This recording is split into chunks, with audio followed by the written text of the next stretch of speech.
I'm Dr. Swati Bhave. I'm Executive Director of AKI and Vice President Regional of IAH, Southeast Asia and Middle East. And our chair, Lillian Wong, is also from Southeast Asia. She's also a council member. And we both will be chairing and co-chairing this session. So I think yesterday we have a very nice section on mental health in adolescents. So today we'll have more practical sort of research work from our researchers talking about related to mental health. So let me introduce our first speaker. So actually we will save the question at the end. So each presenter, after the presenter finish the 6 presents, and we will open up for questions. So our first speaker will be Dr. Douglas Garrett from Kenya. He's a pediatrician working at the University of Nairobi, and he will share with us about the HIV-associated psychosocial adversity and also stress for those adolescents. So Dr. Douglas, please.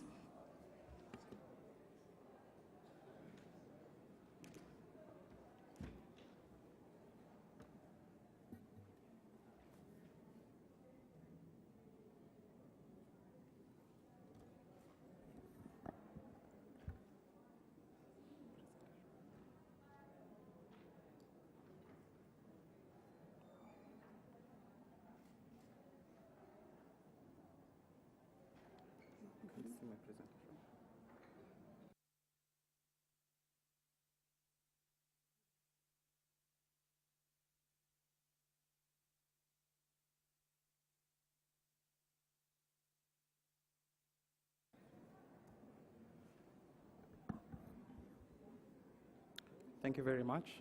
Good morning, ladies and gentlemen. As you've been told, my name is Douglas Gaitha from the University of Nairobi.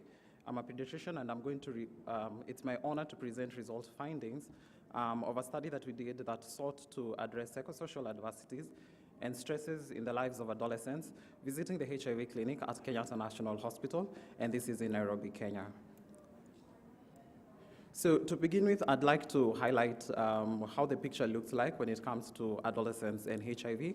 Kenya is among 6 countries that contribute nearly half of the adolescent AIDS-related deaths, and in the year 2014, about 10,000 adolescents died due to AIDS-related illnesses.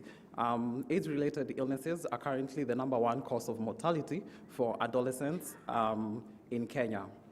Adolescents living with HIV have been shown to have a higher prevalence rate of depression, anxiety, conduct, and functional.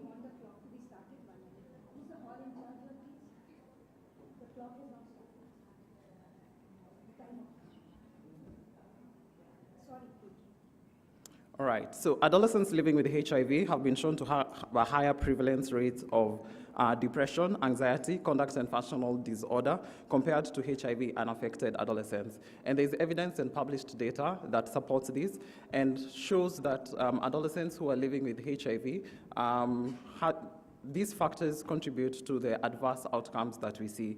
And to just paint this picture further, I'd like to highlight the cascade of care for adolescents living with HIV. This is 2014 data, and the reason why I'm presenting 2014 data is because this is the only time where we had adolescent data disaggregated into the 10 to 19 age band.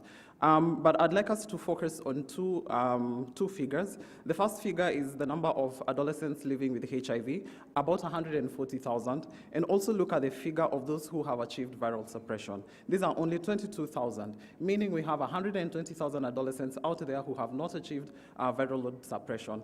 And this cascade is heavily influenced by psychosocial factors as well as mental health issues. So the reason why we did this study is because we wanted to get solutions and we wanted to support adolescents. And therefore, tracking psychosocial adversities and behavioral outcomes in young people living with HIV provide us with unique insight into developing curative and preventive interventions and allow us to rethink pathways to various services and outreach implementation gaps. So the objective of this study was thus to describe psychosocial characteristics of HIV-infected adolescents attending clinic at Kenyatta National Hospital. And it's important for me to say that this is a tertiary referral hospital that is based in Nairobi, the largest that we have in the country. And this was assessed using a HEADS framework. So the HEADS tool that we actually used to assess these psychosocial characteristics was culturally adopted from studies that have been done in the United States using a similar tool. So we assessed 6 domains, and these domains were in the areas of home environment, education, activity, drugs and substance use, sexuality, suicide, and depression. The questionnaire that we used, the questions for suicide and depression, were from the Patient Health Questionnaire 9, which is the PHQ-9, and we also assessed disclosure of HIV status as well as adherence to ART medication. So the study was a descriptive cross-sectional study for adolescents aged 10 to 19 years. It was carried out in the Comprehensive Care Center at Kenyatta National Hospital, and the adolescents whom we interviewed are adolescents who have been in long-term follow-up, majority of whom are perinatally infected with HIV. We included all adolescents who are currently on ART and had a calculated sample size of 246. So from the analysis and the results that we're going to present, data was stratified into 2. Those adolescents who had depressive symptoms and those adolescents who did not have depressive symptoms. And from there, we did univariate and multivariate analysis to be able to determine the independent predictors of symptoms of depression. So straight on, we go to the data. And from the data, we had fairly equal female to male ratio, and there was no increased prevalence of depression in either gender. And important to note is that the older adolescent, who is aged 15 to 19 years, had a significantly higher level of depression compared to the adolescent who, the younger adolescent of age 10 to 14 years. Next, I'd like to present results from the findings from how school environment is associated with depression. And first, I'll begin by saying that it was very commendable, but that most of the adolescents whom we interviewed were actually in school. 269 out of the 270 adolescents were currently in school. However, I'd like to highlight some of the challenges affecting adolescents in school. Number one being bullying, which was experienced. 1 out of 5 adolescents did experience bullying. However, this was not associated with presence of depression symptoms. Having to repeat a class, and mainly because of poor performance, this was associated with depression among the adolescents whom we interviewed. And one of the markers of poverty, which is being sent away from school due to lack of tuition fees, was significantly associated with depression symptoms among the adolescents whom we interviewed. But we did discuss about, especially adolescents who are in high school, we did discuss at the clinic level, trying to connect them with bursaries, but also we are very hopeful that the government plans to introduce free education for those who are also attending high school, and we hope this will be able to address this particular issue. Next, we look at home environment, and it's important to note that adolescents who reported ever having run away from school had significant association with depression symptoms. The commonest reason for having to run away from school was due to either conflict or abuse within the household. Another indicator of poverty, which is involuntarily missing meals because of lack of food in the preceding 2 weeks before when the interview was done, was also significantly associated with the presence of depression symptoms among the adolescents whom we interviewed. When it comes to drugs and substance use, 8.5% of the adolescents whom we interviewed reported the use of substances. The most commonly used was alcohol, and this was also significantly associated with the presence of depression symptoms. Next, we look at sexuality and disclosure, and this was not significantly associated with the presence of depression symptoms, but it's when you look at the prevalence of those who reported ever having sex, this was 13.6. The National Demographic Health Survey indicates this to be at about 37% for all the adolescents. Probably adolescents who are HIV infected are probably postponing sexual debut. However, those who are sexually active, unfortunately, are not practicing safe sex, and about 70% of them are inconsistently not using condoms, which is worrying for healthcare providers because this then increases the risks of either reinfection or even infecting those who are uninfected. The other aspect that we looked at was HIV disclosure and whether this was associated with depression symptoms, because this is usually a concern, especially for caregivers. In our participants, this was not associated with depression. Lastly, we look at adherence to antiretroviral medication. Self-reported adherence, about 50% of the adolescents whom we interviewed reported non-perfect adherence to their ARV medication. And when you look at this, it was significantly associated with the presence of depression symptoms. However, from the study design, we were not able to tell which came first. Did non-adherence to medication lead to the presence of depression symptoms, or did depression symptoms then lead to non-adherence to their medication? So when we carried out our multivariate regression analysis, the independent predictors of depression symptoms were the older adolescent aged 15 to 19 years, ever repeating a class, being sent away from school due to lack of tuition fees, involuntarily missing meals because of lack of food, as well as non-adherence to medication. And therefore, in conclusion, 1 in 2 adolescents living with HIV in our study had depression symptoms, highlighting the need for formal periodic assessment for depression. And it's important that we institute in our facility the HEADS and the PHQ-9 tools should be incorporated into routine care of adolescents to enable comprehensive care and support. And there's also considerable sexual risk-taking among adolescents, which needs to be addressed, and further work is required to determine whether mitigating modifiable factors associated with depression reduces its prevalence among HIV-infected adolescents. I'd like to thank my co-authors and the funders, as well as participating institutions. Thank you.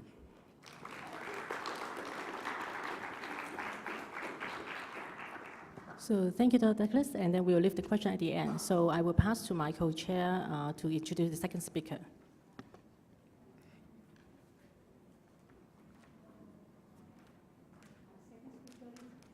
From Johns Hopkins University, USA. He's got a PhD in sociology and psychology.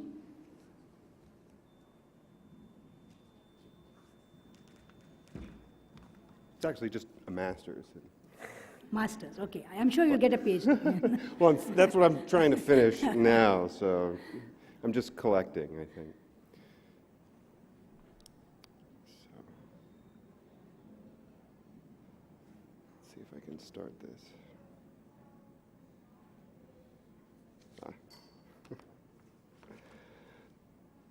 So I'm going to talk today a little bit about different frameworks that we can use to understand suicide among LGBTQ adolescents and suicide in adolescents in general.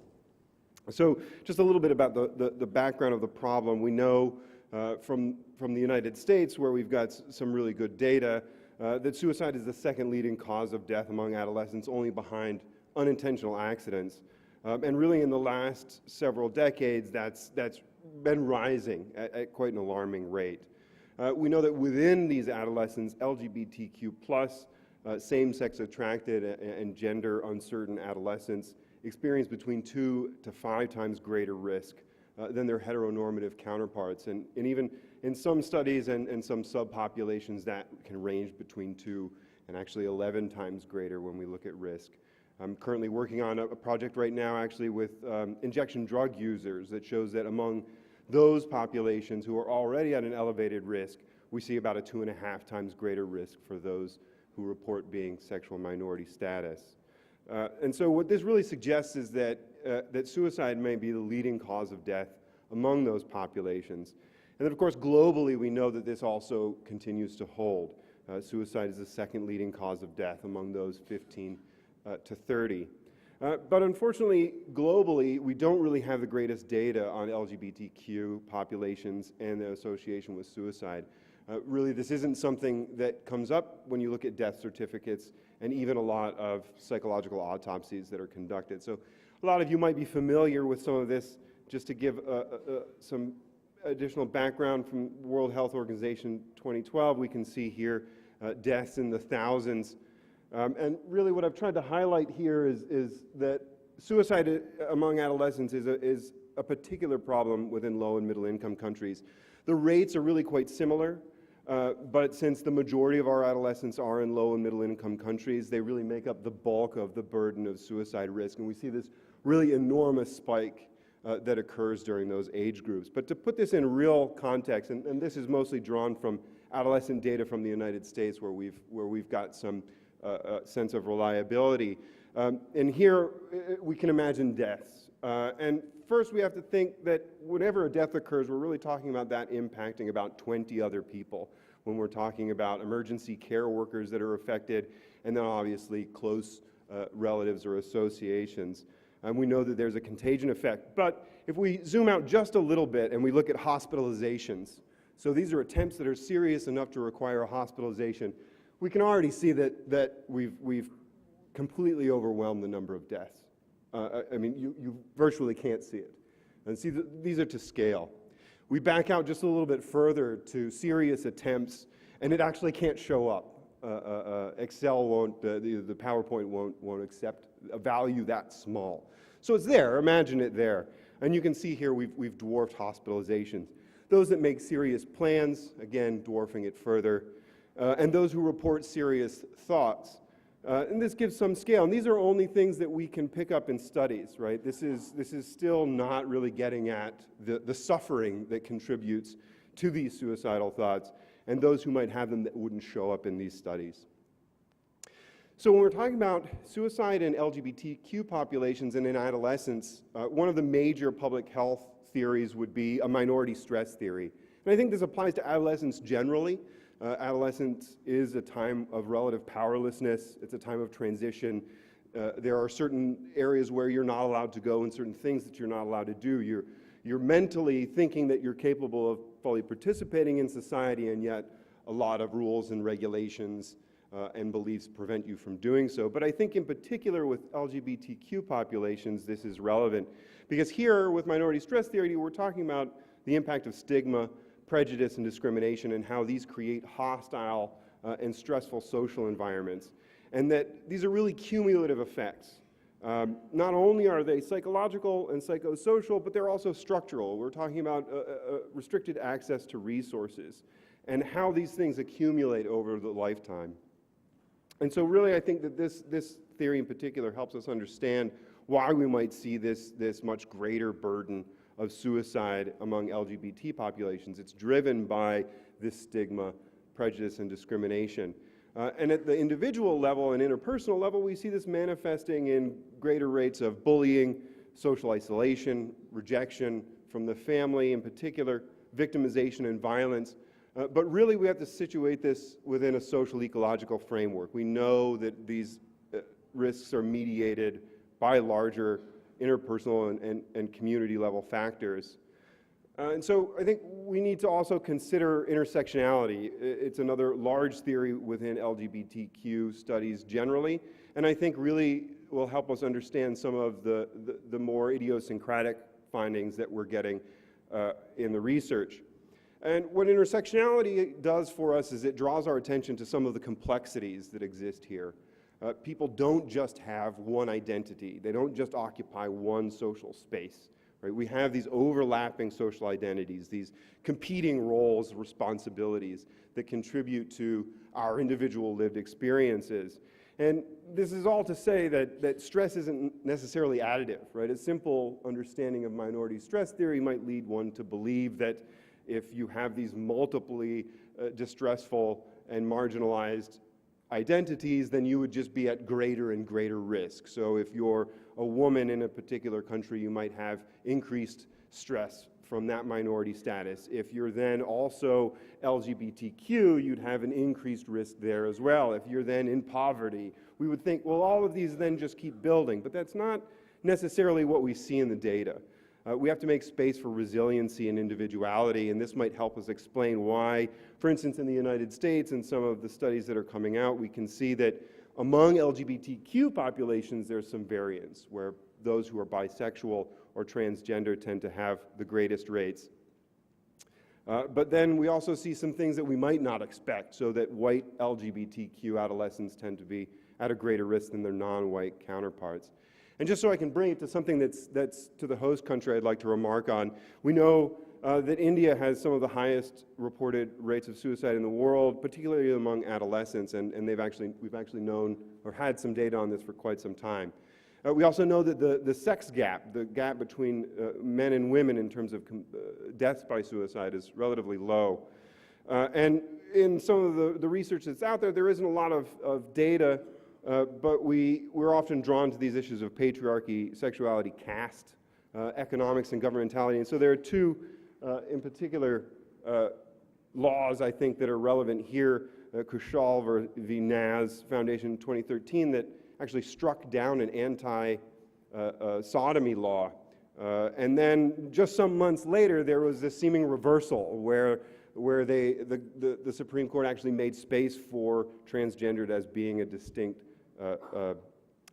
gender on its own. So these are really somewhat conflicting, and I think we should draw our attention there. Running out of space a little bit here, but I think when we talk about prevention, we've got to realize that some things like mean restrictions don't really address a lot of this suffering, and we really need to look at reducing this prejudice and discrimination across the spectrum of these levels, from the individual on up and through the political. So I would like to thank you for your time. I don't want to take anything away from anyone else. Thank you.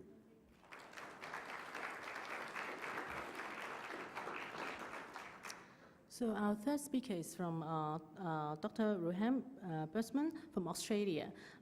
Dr. Rohan is a psychologist working at the Center of Adolescent Health and the Montreal Children's Research Institute. He will share with us a prospective cohort study on the self-harm in relation to the maternal mental health, as well as mother and infant bonding. Please. Thank you very much. Thanks for coming along. It's great to see everybody here. I'm going to be presenting some work about self-harm in young people and the perinatal mental health outcomes associated with that. My name has caused a bit of confusion this week. It looks like Rohan, which is a very common Indian name. Since the moment I touched down at customs, I've been told by a lot of people I don't look like a Rohan. So hopefully you don't feel like I've misrepresented myself. So just a very quick bit of background about self-harm. As many of us will know, it's a very serious global public health issue. Not just for the people that are self-harming, but as our previous speaker pointed out, for the people that are in their immediate surroundings, for the healthcare services that see them, and for the communities that interact with them. We know that people who self-harm are at an increased risk of suicide, and they're also at an increased risk of mortality from a whole range of other causes that you may not associate with self-harm. We also know that self-harm is much more common in girls and young women than men, and sadly that gap seems to be widening in recent years.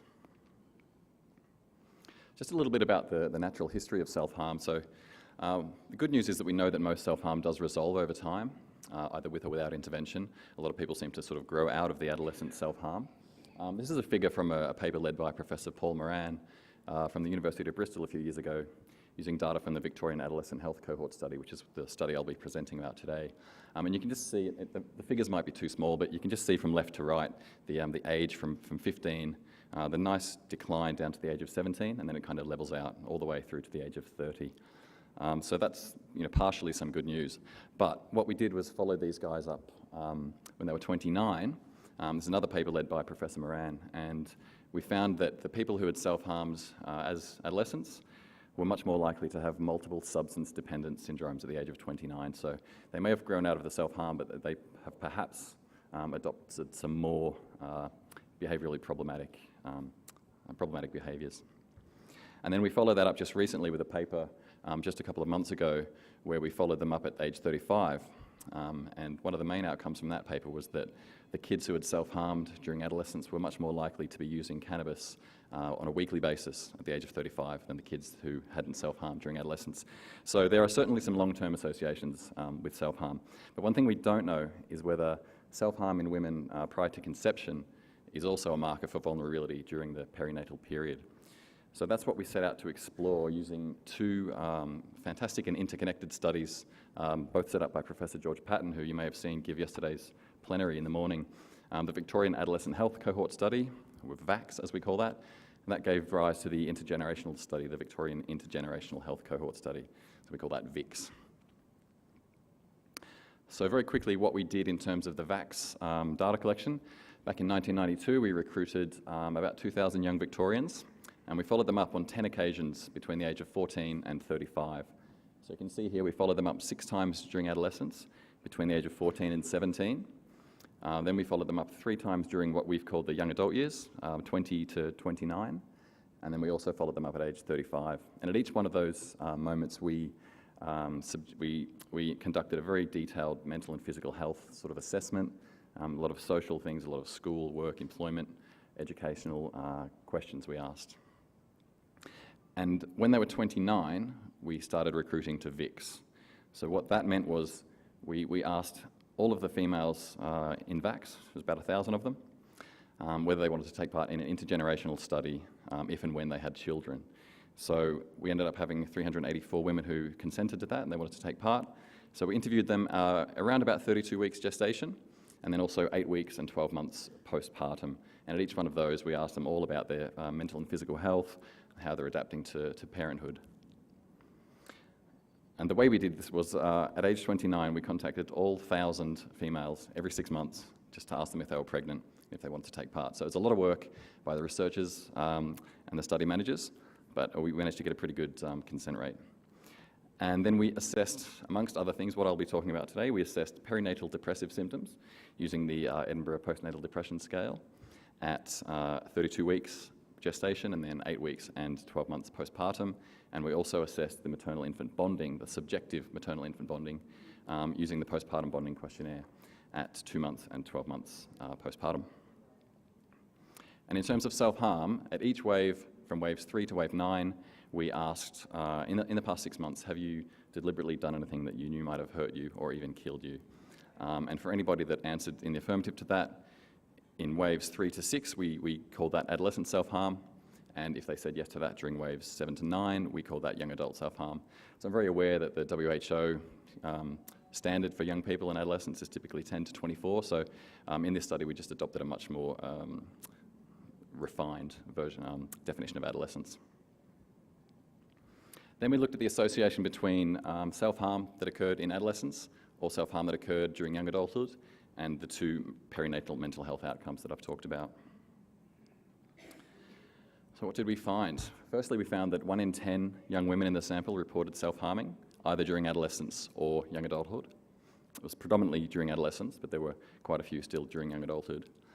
And those women, the ones that had a history of self-harm, reported poor outcomes in terms of perinatal depressive symptoms and maternal-infant bonding at all perinatal time points. And this was particularly pronounced in the young adult, the ladies who had self-harm during young adulthood. So you can see here, this is the depression outcomes, and the line in dark blue is the women who had self-harmed in young adulthood only, and the red line is the adolescent self-harm only, and the yellow line is no self-harm at all. So you can see, firstly, the striking thing here is that the young adult self-harm group scoring much higher on the Edinburgh Postnatal Depression Scale, with higher scores reflecting higher rates of depression. So, and interestingly, the adolescent self-harm group didn't really fare any more poorly than the group who had no self-harm. So you can see the confidence intervals are overlapping, so no statistical difference there between those two groups. And in terms of bonding, again, the main outcome here was that the women who had self-harmed during young adulthood had much higher scores on the the bonding questionnaire, indicating a poorer level of perceived bonding with their child. And once again, no real difference, certainly no significant difference between the ladies who self-harmed during adolescence and those who had no history of self-harm. So what we conclude is that a history of self-harm, particularly in young adulthood, might be a useful indicator of future vulnerability to perinatal mental health problems and maternal-infant bonding problems. But interestingly and importantly, the adolescent self-harm doesn't really seem to be the same, doesn't reflect the same similar risk of vulnerability. And preconception interventions for young women who self-harm might reduce the prevalence of these two outcomes. I'm running out of time, so I might just quickly pass over the limitations. Some of the strengths, really great study, non-treatment seeking sample, population representative, which increases our generalizability. We had multiple assessments, and we prospectively identified self-harm, the mental health problems, and the maternal-infant bonding. So anyone who works in pregnancy studies will know that prospectively gathered preconception data is just really, really rare. So it's one of the big strengths of the study. Finally, our findings highlight the importance of investing in the development and testing of new interventions for young women with mental health problems prior to pregnancy and during pregnancy. These interventions might reduce ongoing mental health problems and may reduce the risk of intergenerational transmission of difficulties. And identifying women with a history of self-harm during routine antenatal appointments might be a useful marker for identifying additional support needs. Thank you for your time. I'd just like to thank my research team that I'm involved in. I'm happy to answer any questions later. Thank you.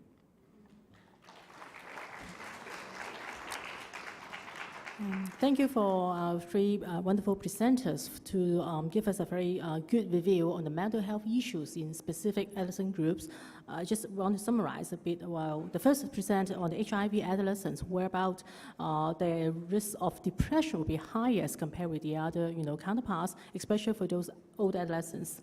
Second one will be on the LGBTI adolescents, whereabout their suicide rate will be higher, especially because they have, have stigmata and also have the minority sort of stress theory based on that. And those with females and also white, gay youth, they may have higher risk. Our third presenter has presented about very interesting, about this history of self-harm, which is one of the risk factors for those pregnant ladies when they have prenatal and also postnatal sort of depression. So now we'll pass on to my co-chair for the coming three presenters. Thank you, Lillian. Our next speaker is Prachi Khande Parkar from India. She's a psychologist working with an NGO called Sangat. The Sangat is a well-known organization in India based in Goa, co-founded by Vikram Patel, and it's received recognition from national and international agencies.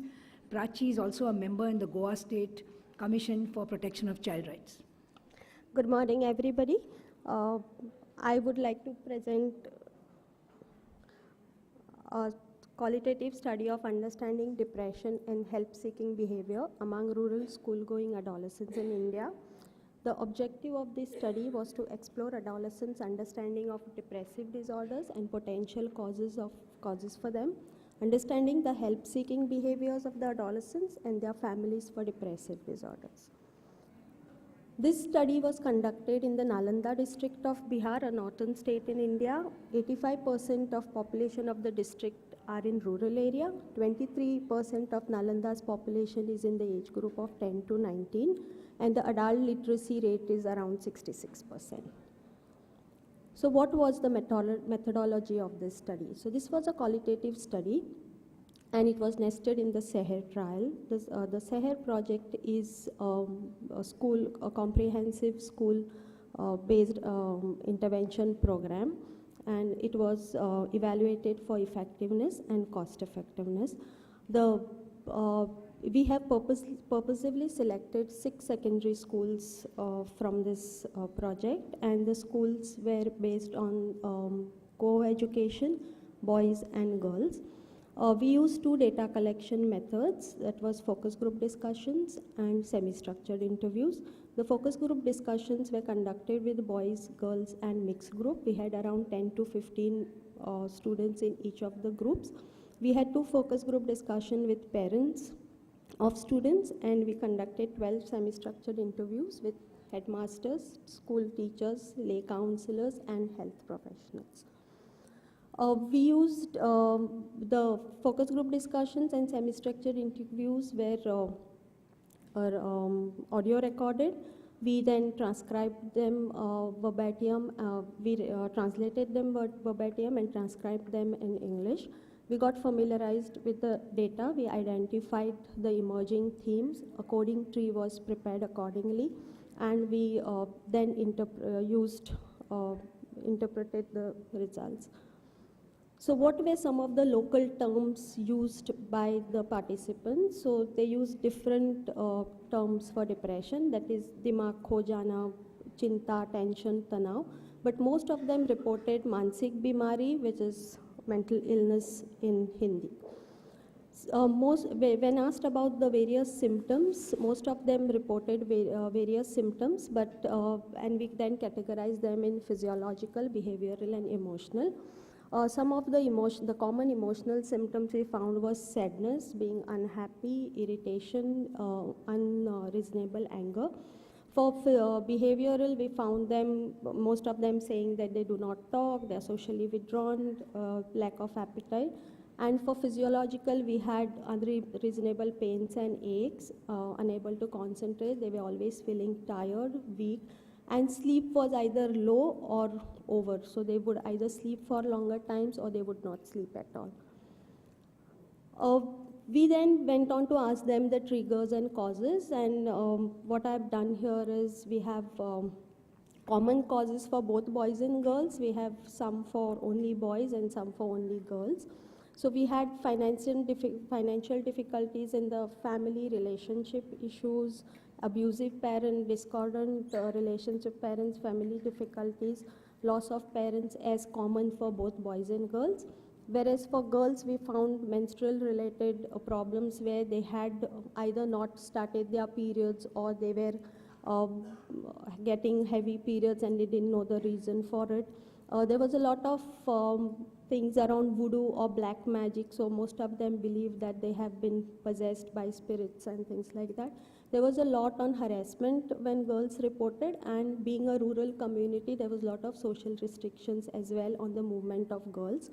For boys, we found a lot of them getting into bad friends or company. They had a lot of conflict with friends, bullying, and they also had corporal punishment, use of substance use. And for boys, they were looking at study problems as well, because the competition for boys to achieve academic performance is much more. Based on what we got of the triggers and causes, we also asked the adolescents about their help seeking or the treatment mechanisms available. And we found half of the adolescent population did not seek any medical treatment. And when asked the reason why, they said that their conditions will improve on its own. Most of them believe that they'll just be all right. There were financial restrictions, stigma attached to going to a doctor, and most of them also said that being in a rural area, they didn't have any specialist doctor available locally. Based on what we got of the triggers and help seeking, we put in 3 levels of help seeking behavior. So all of them would go to their mothers or elder sister and discuss their problems.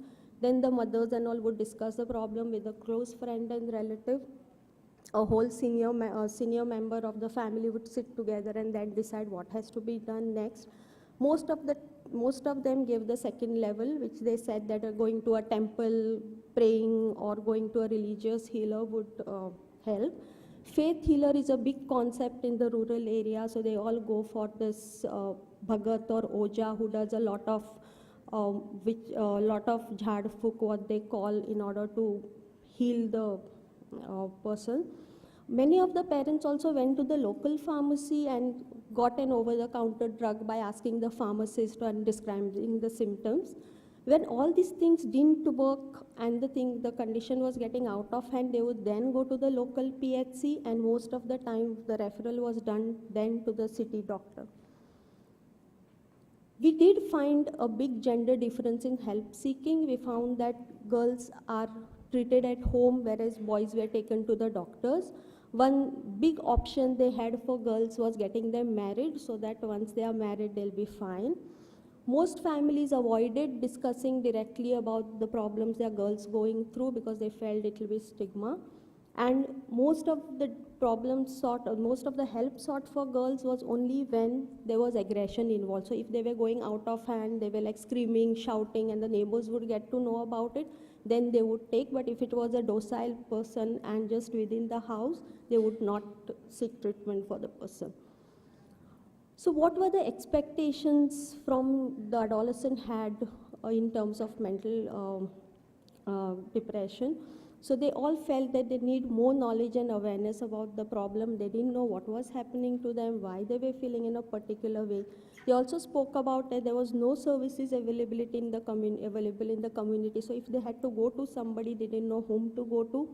They felt that they require a lot of trust and support when they were going through this difficulty. So trust, understanding, and support from family members, as well as a person to whom they would go and seek help to, was very important. And they also felt that counseling, or salah, what they call in Hindi, in an adolescent-friendly environment is something they were looking forward to. So just because the study is so small, and after hearing all this, we felt the following way forward would be very useful. So first and foremost, awareness on mental health in the community. Working closely with the faith healer, the dua dawa concept would work well. We all spoke about the RKSK program, so developing linkages with RKSK and adolescent youth-friendly clinics is very important, and liaising with the State Department to provide treatment at sub-center level. In summary, I would just like to state that there's poor awareness of mental health and treatment in rural community.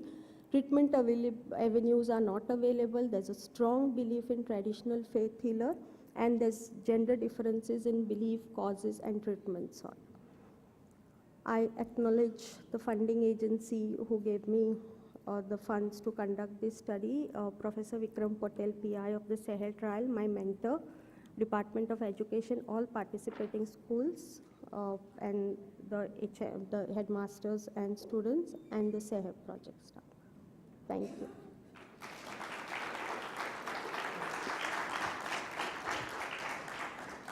So thank you. So our next speaker is Dr. Helena Lewis-Smith from UK. She's a research psychologist currently working at the Centre for Appearance Research, University of West England, Bristol.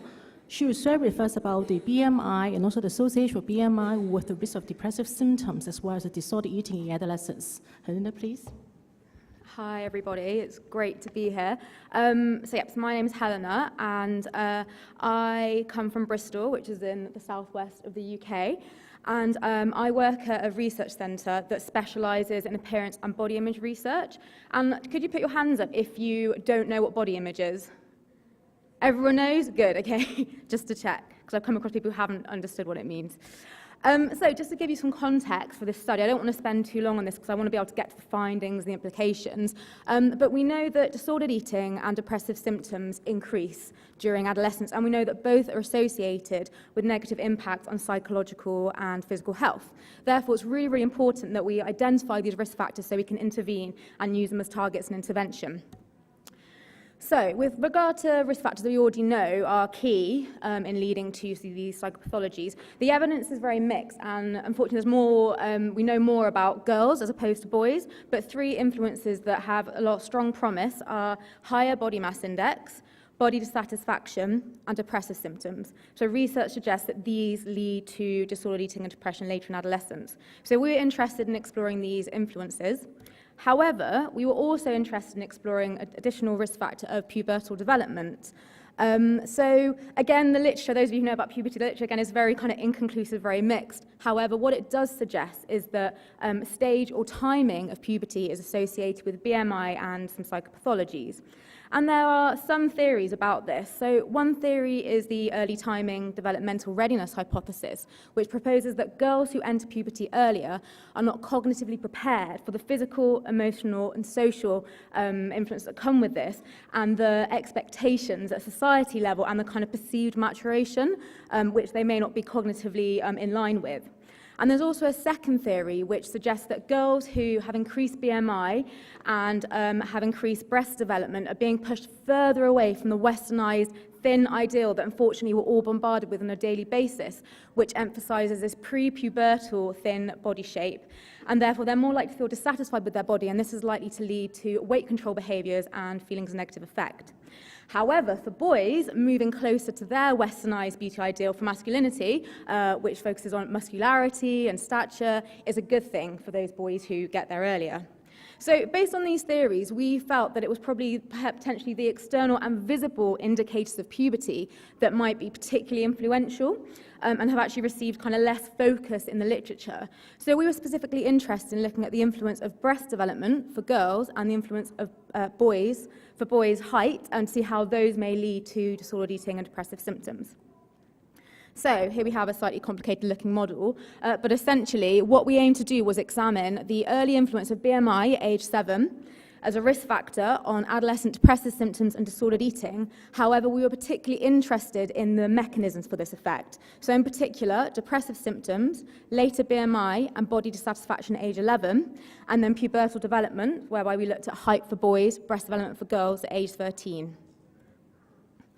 So, similarly to one of the previous presenters, we also used participants from an ongoing cohort study, which is very famous in the UK, known as the Avon Longitudinal Study of Parents and Children. This began in 1991 and follows women who had children. It's still ongoing. And for our inclusion criteria, we included all children who had a clinical measure of BMI at age 7 to make sure that it was reliable, as opposed to a self-reported measure of height and weight. And as you can see, we just had over 4,000 boys and girls. However, there were slightly more boys than girls. So unfortunately, I don't have time to go through all of these, and I'd rather move on to the findings. But we used a range of different measures, but obviously already included in the cohort study. And in terms of our methods, nutrition analysis, as is always the case with ongoing prospective research, there was quite a big a degree of missing data. However, this was dealt with in the analyses. And in terms of how we analyse the data, as you saw from the previous model, we use path analysis, which is a form of structural equation modelling, and we tested for the indices of fit, which some of you may be familiar with, and we tested for indirect effects of BMI through to those two outcomes. Okay, so this is just a slide to show you the descriptives, and I think what's important to note here is that body dissatisfaction at age 11 was higher for girls than for boys. And similarly, depressive symptoms and disordered eating, unsurprisingly, were also higher for girls than for boys. And as you can see, nearly all the variables were intercorrelated. Okay, so moving on to the results. So in terms of the boys, what we found was that BMI at age 7 was having a completely indirect effect on depressive symptoms and disordered eating in adolescents via later BMI, which then led to body dissatisfaction and then subsequently on to disordered eating. However, we found that depressive symptoms at 11 had a direct effect on depressive symptoms and disordered eating. And as you can see from the indices of fit, the model was an excellent fit to the data. And then for girls, as you can see, there were slightly more pathways. So again, BMI at age 7 had a completely indirect effect on these two psychopathologies in adolescents via depressive symptoms, BMI, body satisfaction, and then what was really novel in the study was pubertal development. So this suggested that girls who had more advanced breast development were more likely to develop depressive symptoms and disordered eating a year later. So, just to summarise, there were indirect effects of childhood BMI, and the pathways differed by gender, whereby for boys, higher BMI at age 7 was a risk factor for disordered eating due to later BMI and body dissatisfaction, and depression at 11 had its own independent effects on both these outcomes. Whereas for girls, higher BMI was a risk factor for both outcomes through multiple pathways, through later BMI, body dissatisfaction, depressive symptoms, and advanced breast development. Okay, so moving on to the discussion. So this study's enhanced our knowledge of risk factors for both these two commonly identified mental health issues in adolescents. But future research should focus on looking at the mechanisms for the influence of pubertal development. So for girls, we can theorise why we think that girls who have advanced breast development may have worse outcomes. But it'd be really good to actually examine this further and be able to provide evidence for which theories may be more relevant here.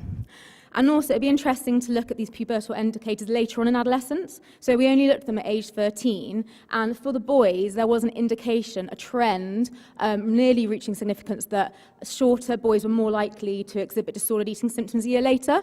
However, we should look at that later on, because actually it may be that this becomes more important later on when perhaps they're dating, or appearance may become more of an important issue later on when they're 16 or 17, say.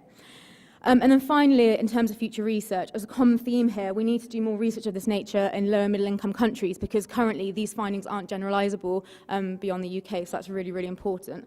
And I am currently about to start doing some body image research and disorder eating research in a school over here, which is very exciting. Okay, so in terms of the implications of these findings, I think there's many implications for interventions, but at multiple levels here. So firstly, at a societal level, I think it doesn't matter where you're from, but I'm sure you'll probably agree that there is a very narrow representation of appearances in the media and in adverts as well.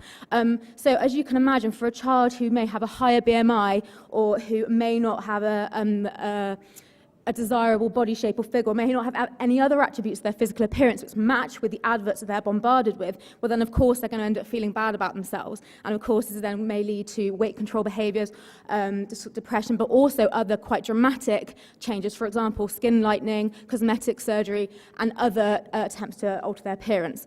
Unfortunately, this is a very hard thing to change, especially on the ground, and that's why it's so important that we develop school-based interventions and also community-based interventions as well. And there's been some fantastic research I've already heard here about all the school research that's going on with the interventions. But we need to, even if we could integrate into the interventions that are already ongoing, or we develop them and evaluate them ourselves, we need to develop interventions that normalise puberty, that promote body confidence and encourage children to embrace their unique individuality as well.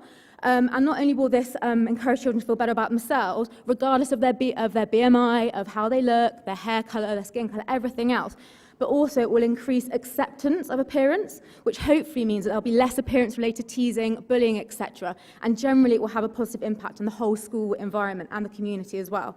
And I'm happy to speak to anyone about this after, because we have developed some workshops ourselves that we have evaluated, and we're about to evaluate here in Delhi as well. So if anyone wants to speak to me after, that would be great. And then finally, as we know, and it's very clear from this conference, parents have a huge influence on their children's development, and this is also key in body image development as well. So I think parents have a role to play, not only in perhaps the comments that they direct at their children regarding their own appearance, but also the things that they say about their own appearance. So if you have a mother who is very conscious of her weight and comments about her weight and her eating, that's likely to have a knock-on impact on her child. And also something I'd like to just kind of touch on very briefly. I think should I start? Yeah. Okay, sorry. Right, thank you very much, and I'll be happy to talk to anyone about it afterwards. Thank you.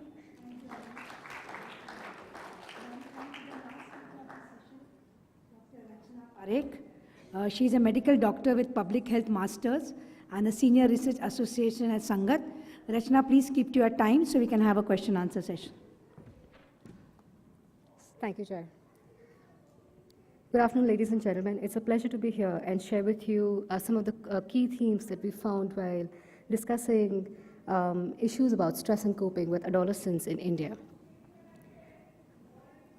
Basically, we are very well aware now that the mental health burden among adolescents in India, as well as in low-income settings, is quite huge, and that stress plays a very important role in mediating how individuals develop psychopathologies.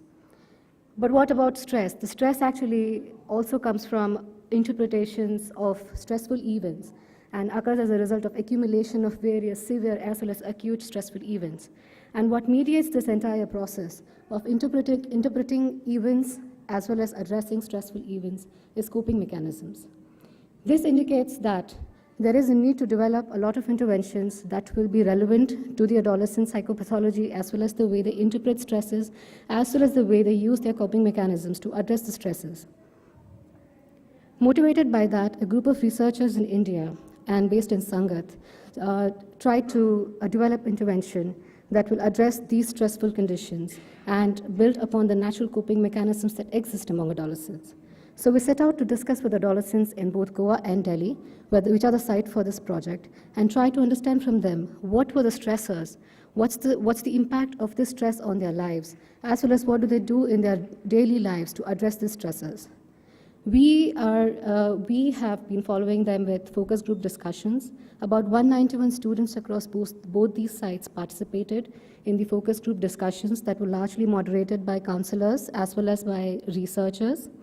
And as you can see, we have a huge variation of the age range. We had about 191 students participating from 11 to 17-year-olds. Most of these focus group discussions were done in community settings, in school settings, as well as in community settings. And we grouped the students to reflect the various mix and matches of age and gender, focusing some groups on boys, some on girls, and some as well as mixed.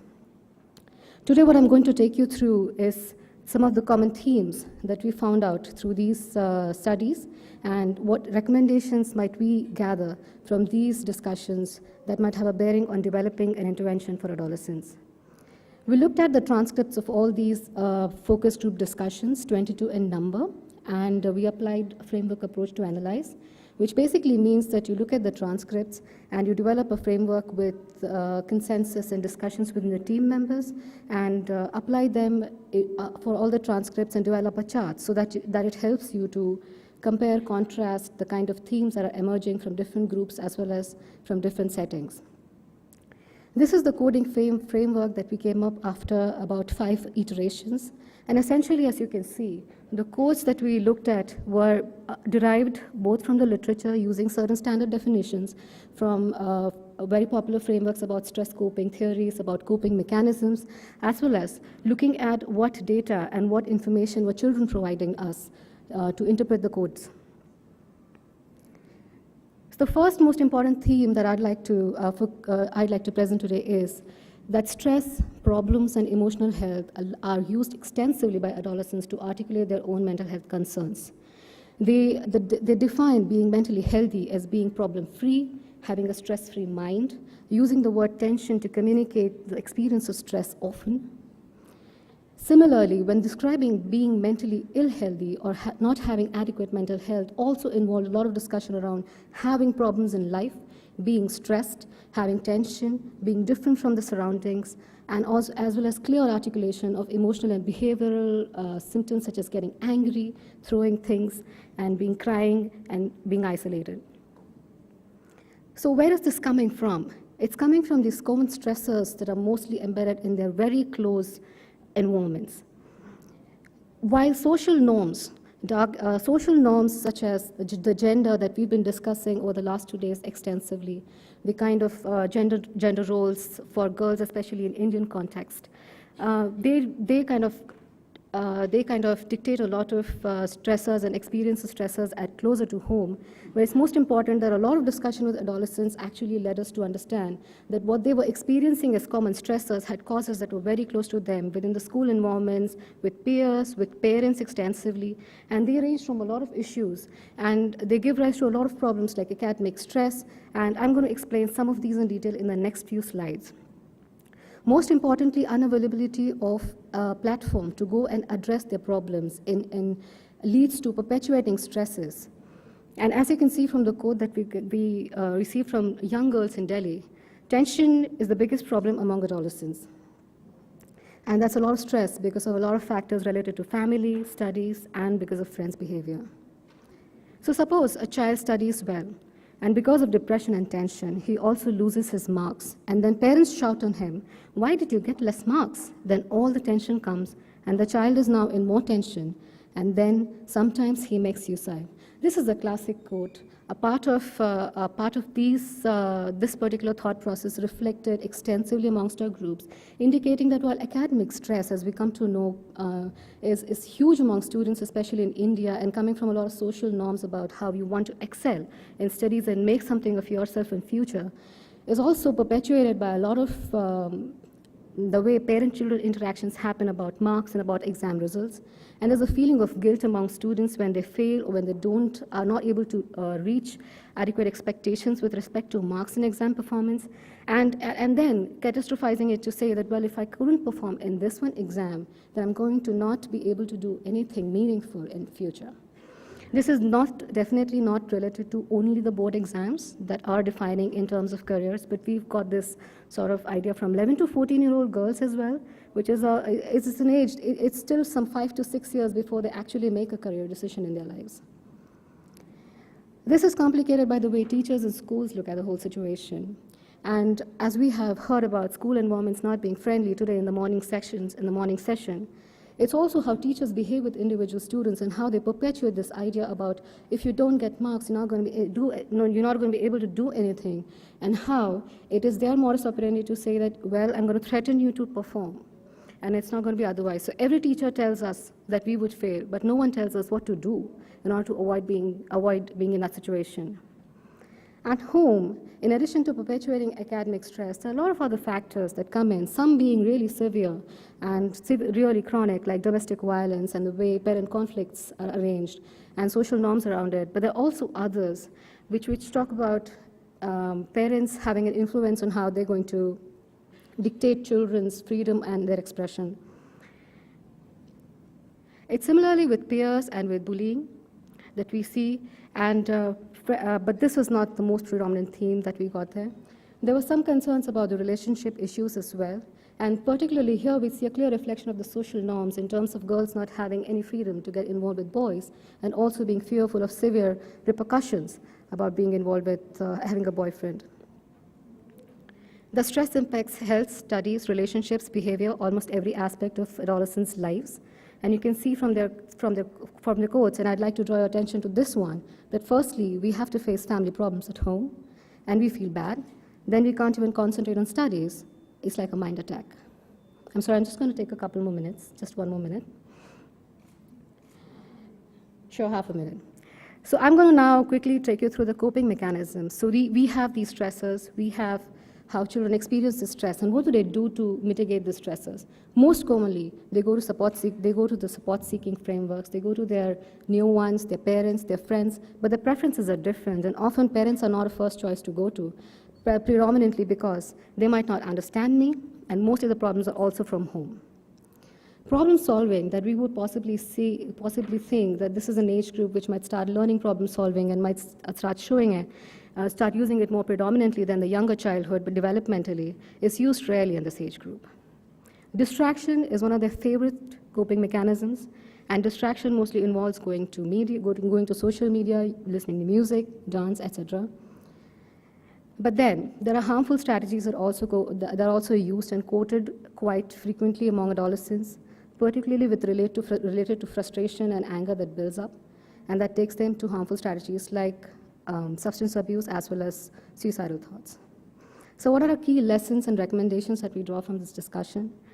That tension, stress, and problems are key to introduce discussions on mental health with adolescents. Most of the stressors are embedded in their home and school environment. To negotiate these, anger, intrusive thoughts, and negative emotions are one of the predominant things that need to be tackled and should be used earlier, possibly in the treatment. A skills-based approach to deal with the stressors and mitigating them effectively is important, particularly considering a lot of them are coming from the social norms. And finally, a lack of their constructive problem-solving approach towards addressing their problems leads us to believe that problem-solving and similar approaches in our therapies might be very beneficial.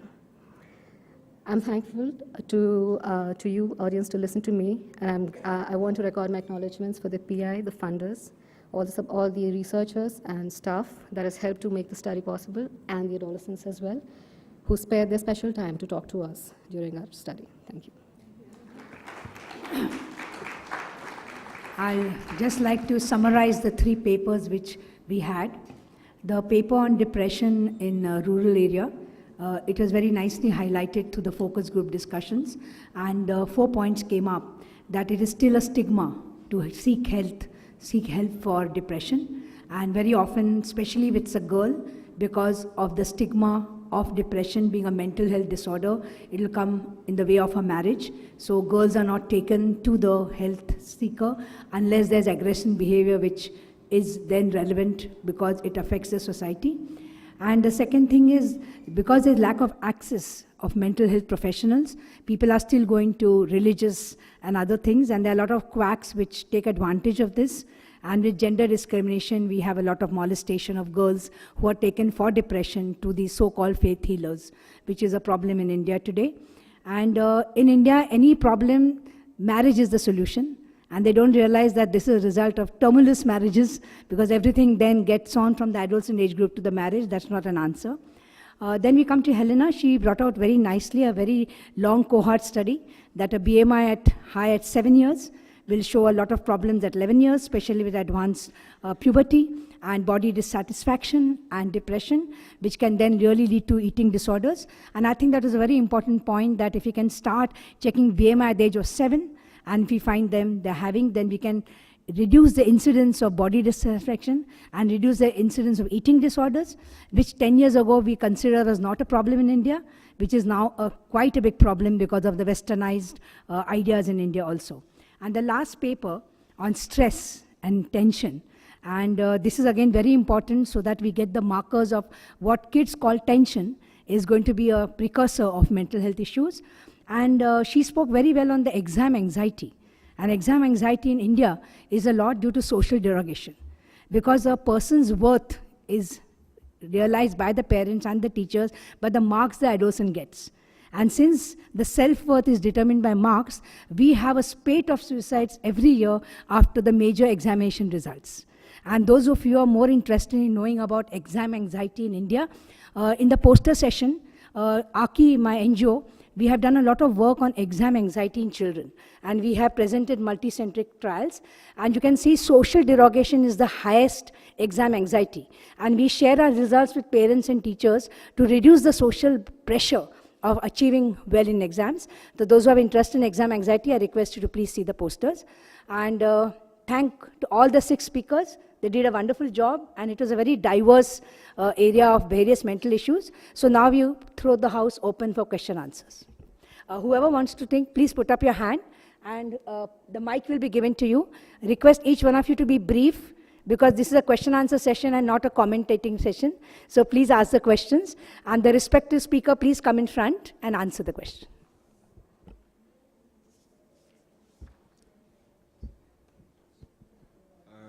Are the speakers set? My name is Barry, and I wanted to ask the gentleman from Kenya. And Yeah, the please gentleman come from- forward. Kenya, And please the come. gentleman from the US. I really want to ask you very specific questions concerning, you talked about depression among adolescents with HIV in Kenya. Is this specifically in Nairobi or across the country? And secondly, I want to look at the issue of treatment failure in terms of that's associated with the depression among the demographics that you looked at. And also, if there's treatment failure, is it only concentrated in first line or in second line? And what are the mitigations that you're putting in place? And I also, sorry, I didn't mean to ask, but you really presented something really interesting. And the IAS journal just produced that there's a huge amount of treatment failure in second line for HIV positive adolescents. And I was really interested in understanding more about what you're doing. Douglas, Is can you sexuality come also an here? issue in terms Can of you come here and use depression? this one? And the gentleman from the US, I wanted to understand, hello, I Yeah, just let's saw you. finish this one, and then Yeah. we can ask. Yeah. Maybe I think it's better. Then we can ask the question. Okay, sorry. Thank you very much for those questions. The first question is where this study was done. So it is not representative of the entire country. This was done in Nairobi, Kenya, at the tertiary facility. So we were mainly looking at the screening tool, and we've not gone further to analyze the impact on viral on viral load suppression and issues to do with treatment failure, respectively. But this is something we are working on currently. Yeah. We will finish all the questions to the first So speaker. that means there's no indication of treatment failure for both first and second line in this case? So we are still looking at information to look at. Number one, we have the information on what regimens they have been on that we have. We don't know those who are on first line and second line. We are doing a further analysis to have a look at viral load suppression and whether this is actually significantly associated with the presence of depression symptoms. So the moment we have that information, then we'll be able to share that. That's good. The gentleman from the US. Let's finish 1 minute. Let us first finish Yeah. questions to the first speaker. Yeah. Anybody else has questions for the first speaker? Yeah, the lady backward. For the youth, HIV positive youth, when you were measuring their psychosocial stressors and their PHQ, did you find that there were some people with lots of psychosocial stressors, but their PHQ did not indicate depression? And also, what was your cutoff score for yes depression? Thank you very much for that question. So the cutoff score for presence of depression symptom used a score of 5 and above. But it's important to note that validation work has not been done in this particular population for the use of the PHQ-9. And neighboring countries have used PHQ-9 scores, cutoffs that have been validated in adults. But we strongly felt that this being a very different population with different cognitive and psychosocial development, that we would not use those particular cutoffs in our population to address that, to look at the presence of depressive symptoms. Last question for the first speaker. Anybody wants to ask? Okay, the person behind. Last row. No? Okay. We'll go to the second speaker, Zachary. And then, yeah, your question to Zachary. Well, I mean, it's just like, I was just looking at the whole idea of intersectionality and building on to my initial question to the gentleman from Kenya. You talked about a lot of the queer young people from was it from DC area or across the states? Did you look at any indicators of HIV positive queer members of the people that are committing suicide that you looked at? Is that a factor? Is that something common? No, I haven't looked at that issue specifically, but I think from other studies they would suggest that yes, I mean, comorbidity is usually a factor that would contribute to depression, and depression we know is one of the major contributors to suicide ideation and suicide risk.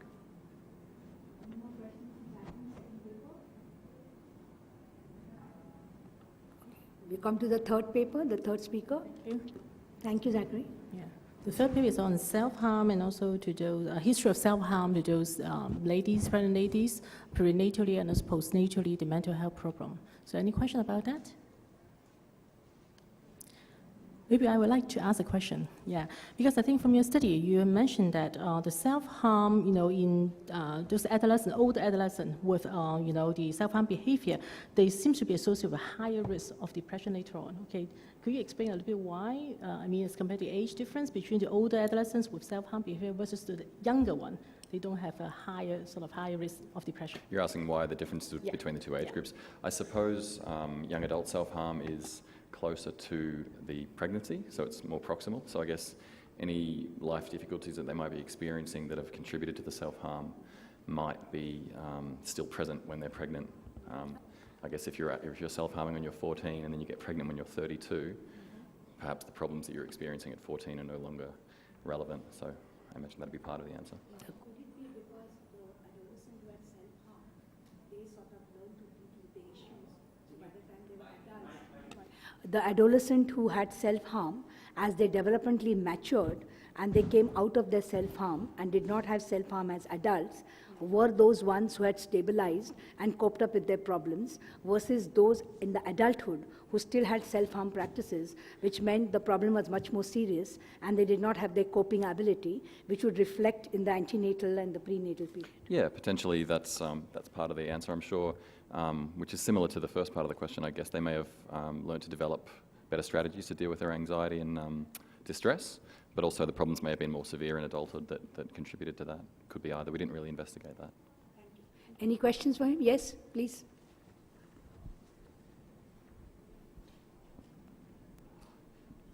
Hi, I'm Naina from the Population Council, and we've done some work on self-harm as well. What I wanted to ask you is about injuries. So adolescents reporting simple injuries, not road accidents, but perhaps falls and other kinds, and whether you expect some of those to be self-harm and if that was a consideration in the study, because we seem to see a link between injuries and self-harm, and I'm wondering why.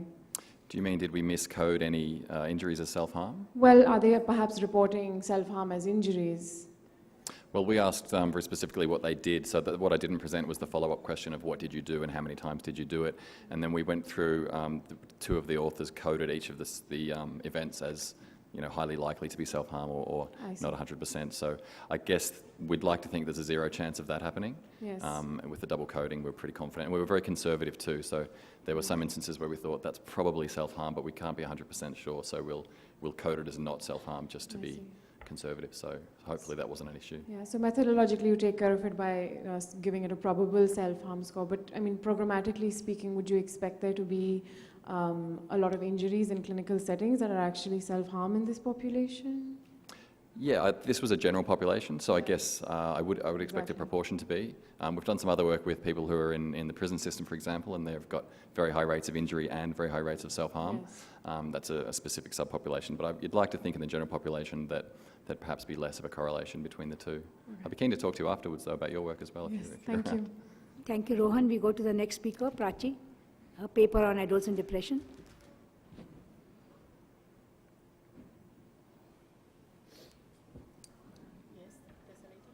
The lady, yes. Hi, yes, I found it interesting that you said that many of the youth who are experiencing these symptoms would go to faith leaders. Are you aware of any efforts, or do you think it would be a useful approach to work with faith leaders to raise their awareness of, mental health symptoms and ways of responding? Yeah, actually that is what I even mentioned in the way forward, that it's you cannot work without them being part of the system, because they are a very valuable component in the whole community there, because they go to them for any issues or any problem. So instead of ruffling feathers with them, it would be nice to get them on board and saying that that's what we call as the dawa and dua concept. Dawa means medicine and dua is prayers. So the minute you say a combination of both this, so they are also happy with what they are doing, and you also give medication. But it's worthwhile to get them aware of what is mental health and depression symptoms and things like that, but it has to be done in a very slow manner without getting them hassled, because they find that the clients might just be taken away by you, and that can be very difficult for the community. Question behind that lady.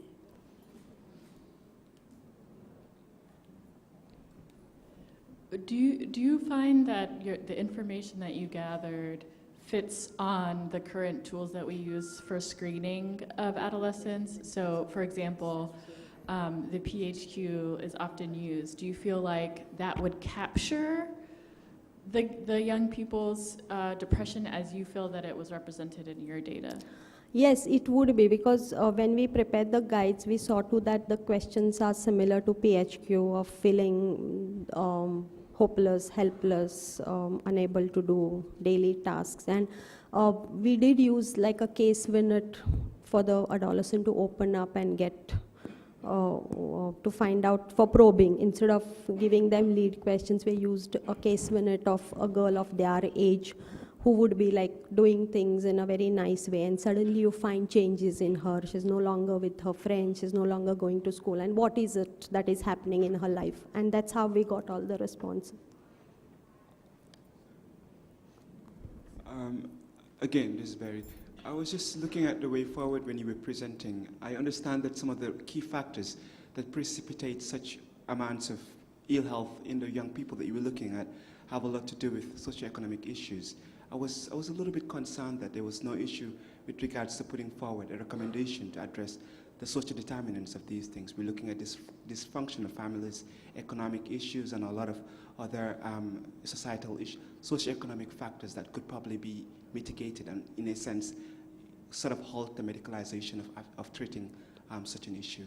Yeah, actually, all your points are very relevant, but my study sample was so small that I think a further study is required to understand it at a larger level, and then that would be a point for us to think of a lot of other interventions to be put in place.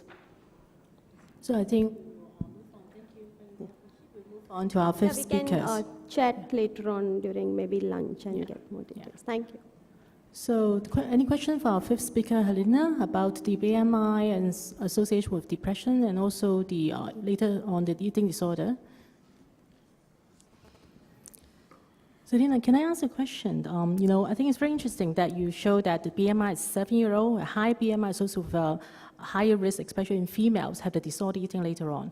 But how about those with a really lower BMI? Because many times we see clinically with those picky eaters where they have a poor, sort of a body weight, many times they also associate with a higher risk of, developing eating disorder later on. Do you have this kind of data in your study?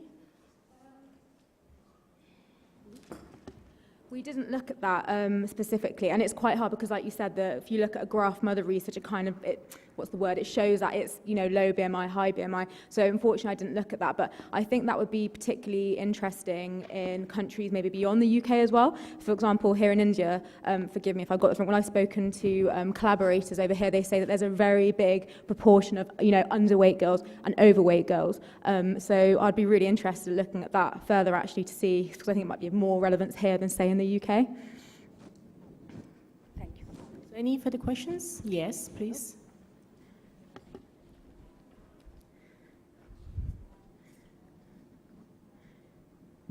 Thank you so much for that presentation. My name is Preeti Khanna, and I'm doing a similar kind of a research on the similar topics with adolescents 13 to 15 years of age. But I just wanted to understand that, when you're taking BMI as a factor, are you also including the food intake?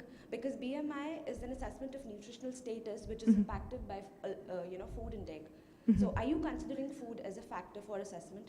I have to say in this study we haven't, no. There are measures, because it's obviously prospective, and it's been going on for years and years, we haven't, the children are now 25, so we didn't put in the studies ourselves. So I think at that time, I don't know how much data. There was more data when they were younger children about how much food, what food they were eating from the mother's reported data. But at the same time, when we looked at it, I don't think there was, but I think, that's definitely something that we should think about. But unfortunately, I'm afraid we didn't think about that. Thank you, Alina. So I think we move on to the last speaker. Any questions? This paper was on stress in adolescent. Rachana? Yeah, any questions? I'm Shobha from Gujarat, NGO. Prachi, you also mentioned about the teacher's perspective regarding mental health and their contribution for the stressors. So, what's your opinion whether teachers were knowing about this, the consequences of all these issues, or is there any need to train teachers? Thank you so much for the question. What we presented here today was a part of the studies. There were also quite a few discussions with teachers where we reflected upon stressors among adolescents as well as what teachers were generally doing and how their approach was to the whole situation. I think you're absolutely right. While teachers did themselves say that they were not trained enough or didn't have resources enough to identify which students were in stress. And speaking about academic performance, they themselves came from the perspective that we are very stressed ourselves to make sure that the students perform and that the schools get a result that is worth it. And then when you look at it in a larger perspective of the schools themselves being highly restrained in terms of the resources available, lesser space, overcrowding of classrooms, fewer teachers, too many classes, the students not being interested sometimes because of their socioeconomic conditions, parents not being supportive as well because of their own limitations. This leads to teachers themselves being quite burdened.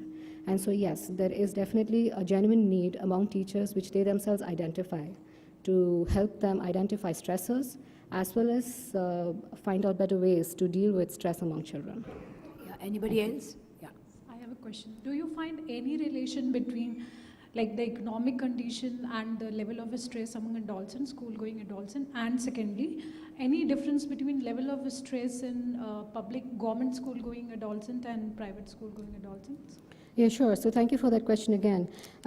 So we really didn't measure the stress levels as you know, there are scales to do that, and we didn't do that. But from literature, I can say that there might not be really, that there's really no, I don't think there is enough reasons to believe that the stress levels among students who are from a relatively poorer background versus a rich background are different. What might be different is the stressor. What might be different is that people coming from lower socioeconomic conditions might have a larger burden of adverse life events, as you would say. But there is really no difference across that. What I can say from our study is that it looked at students across Goa and Delhi, and they are somewhat different in their socioeconomic structures. And we definitely saw that there was a different pattern of stressors that were identified across both these sites, but largely similar, so to say. Thank you.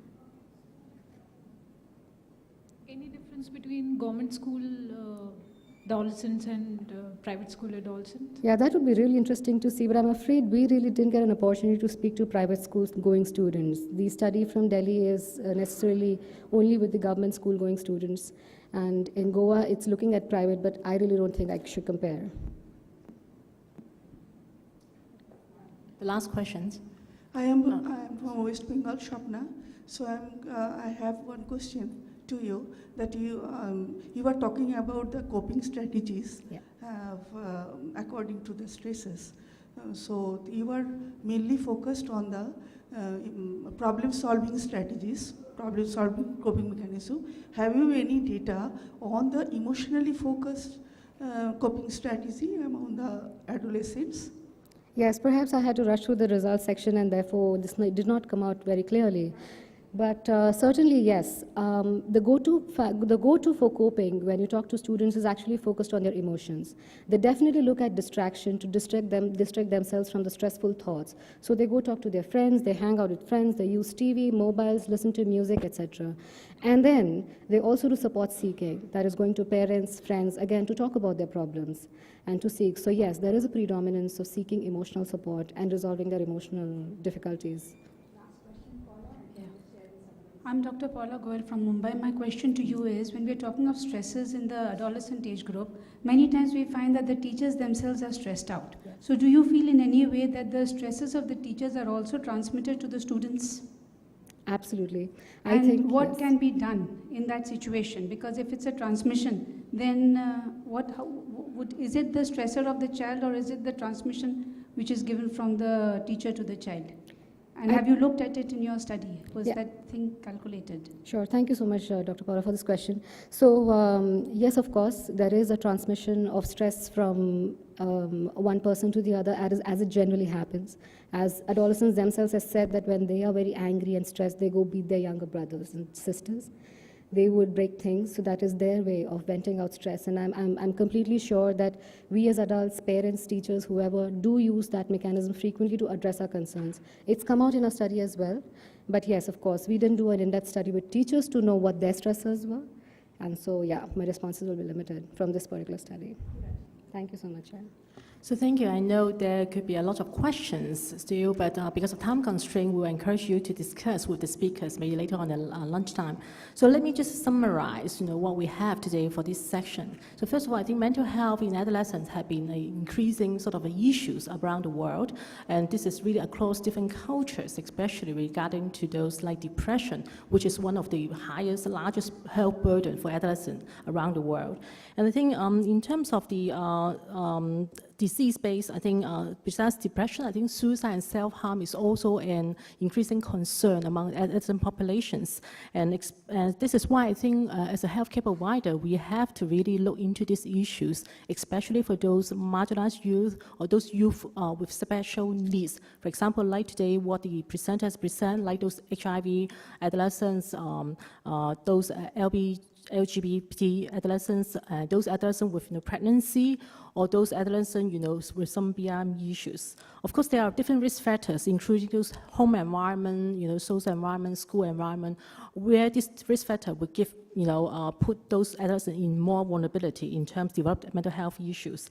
And finally, I think the gender disparity is something we have to look into, because from the presenter that we have here today, there's a great gender disparity, especially in some of the regions in the world, in terms of treatment, seeking for treatment, which is quite different between boys and girls. So, ladies and gentlemen, thank you for joining this section today, and hopefully we can have more discussion later on in future. Thank you. And let's give us great applause to all those 6 presenters for their wonderful job. Yeah. Can we have a group photo with the 6 Hello. presenters? Ladies and gentlemen, we have an announcement. Please collect your networking dinner coupon from the registration counter before 4 p.m. Thank you.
Okay. Good evening, everyone. Welcome to this satellite session. I am Kate Baye Easton, and I'm part of the executive team of the International Youth Alliance for Family Planning, and I work as a program officer for the Challenge Initiative at the Gates Institute. We are at the Adolescent Health World Congress, and we thought that we should talk about adolescents and contraception. How many of you have seen this flyer? How many of you have seen it? Okay, great. It says that 23 million adolescent women aged 15 to 19 have an unmet need for modern contraception. So the question is, what does this mean? Why is it important? Why now? And what can you do about it? What can we learn from each other? What are the realities in the field? I could say that contraception is important for adolescents, full stop. And I will expect everyone to agree with me. I'll expect everyone to get it, but that's not true. Think about the countries which did not make a commitment to FP 2020 this year, because they were uncomfortable, or dare I say, they refused to consider contraception for adolescents, or the healthcare providers who are reluctant to counsel on or provide these methods for young people. Think about confidentiality when these young people are trying to access contraceptives. Recently, I read a blog post written by a world-renowned scientist, and he said something. He said many societies require girls to be non-sexual before marriage, fully sexual on their marriage night, and fertile within a year. This is very accurate, and I have never thought about it. But my personal experience concurs with this. 1 year after I got married, I got the questions. Where is the baby? When are we gonna have the grandbaby? Are you pregnant? That said, in different countries and in different contexts, there are issues that adolescents face and that we should not discount. Child marriage, the excitement of growing up, wanting to have sex, having sex, at the same time, the desire to go to school, to learn, to work, to be a productive member in society. Adolescents are in an important point in their lives where they're trying to understand their bodies. They want to explore. They want to make safe decisions. They're thinking about their future. They're thinking about what to do with their future. They need the resources to exercise their rights to prevent, delay, and space pregnancy until they're ready. One of the things in my role in the International Youth Alliance for Family Planning is to advocate for access to all contraceptive methods for young people. And access means an enabling environment, empowering young people to plan for their future and to realize their ambitions. When young people can choose a contraceptive method that meets their needs, there is more energy and time to focus on their future and on their education. So it's about importance to access, agency, and choice. We honestly believe that every adolescent has a right to family planning services and information that is of quality and medically accurate. Throughout this conference, we've heard about the potential in adolescents from different perspectives, and after considering this potential, their ability to invest in themselves, in their growth, and their ability to generate revenue for themselves and in their future, why would you not want to support it? Or would you? Gwen, I know that you have worked in AYSRH for over 20 years, and you're passionate about advancing the rights of young people. And just so you know, as an adolescent, Gwen began living on her own at age 16, and she feels that that experience has shaped how she approaches her work. As Senior Program Officer for Adolescent and Youth Family Planning at the Bill and Melinda Gates Foundation, why is this a never-before opportunity to strengthen investment and action on adolescent contraception?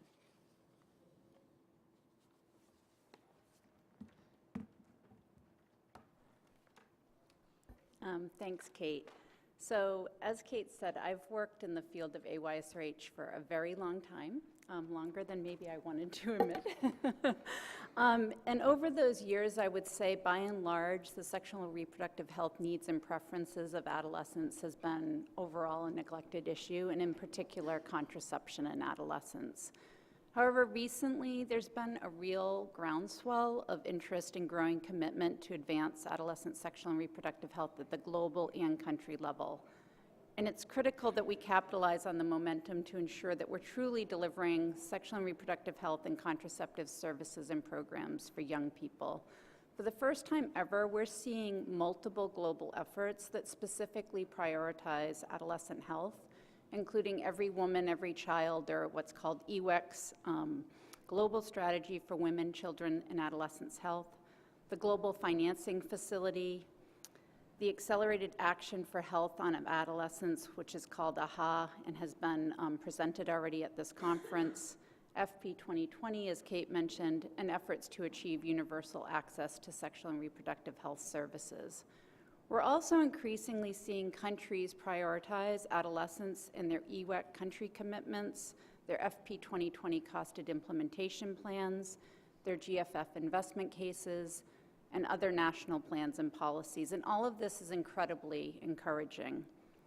In terms of contraception, I wanted to share the recent experience under FP 2020 as a great example of progress that's being made in elevating attention to adolescents. I know many of you in the room are familiar with FP 2020, but not everybody is. So just to give you a little bit of background, in 2012, the Gates Foundation together with the UK government, in partnership with USAID and UNFPA, hosted the London Summit on Family Planning, with the key objective of putting family planning back on the global agenda. At the summit, global leaders made political and financial commitments to enable 120 million additional women and girls in the poorest countries to access family planning by 2020. And donors committed $2.6 billion towards this goal. It was at the 2012 summit that FP 2020 was launched. And FP 2020 is a coalition of country governments, donors, civil society, and private sector actors who are committed to following through on the goals that were established at the summit. In 2012, while there were some countries who made commitments that had some reference to adolescence, by and large, when we analyze those commitments, they tend to be very kind of general, high-level commitments, not much specificity, or there may be some commitments for very discrete things, like we will train X number of providers in youth-friendly services. So now fast forward 5 years later to the London Summit that was just held in July, and we see a totally different picture in terms of the commitments.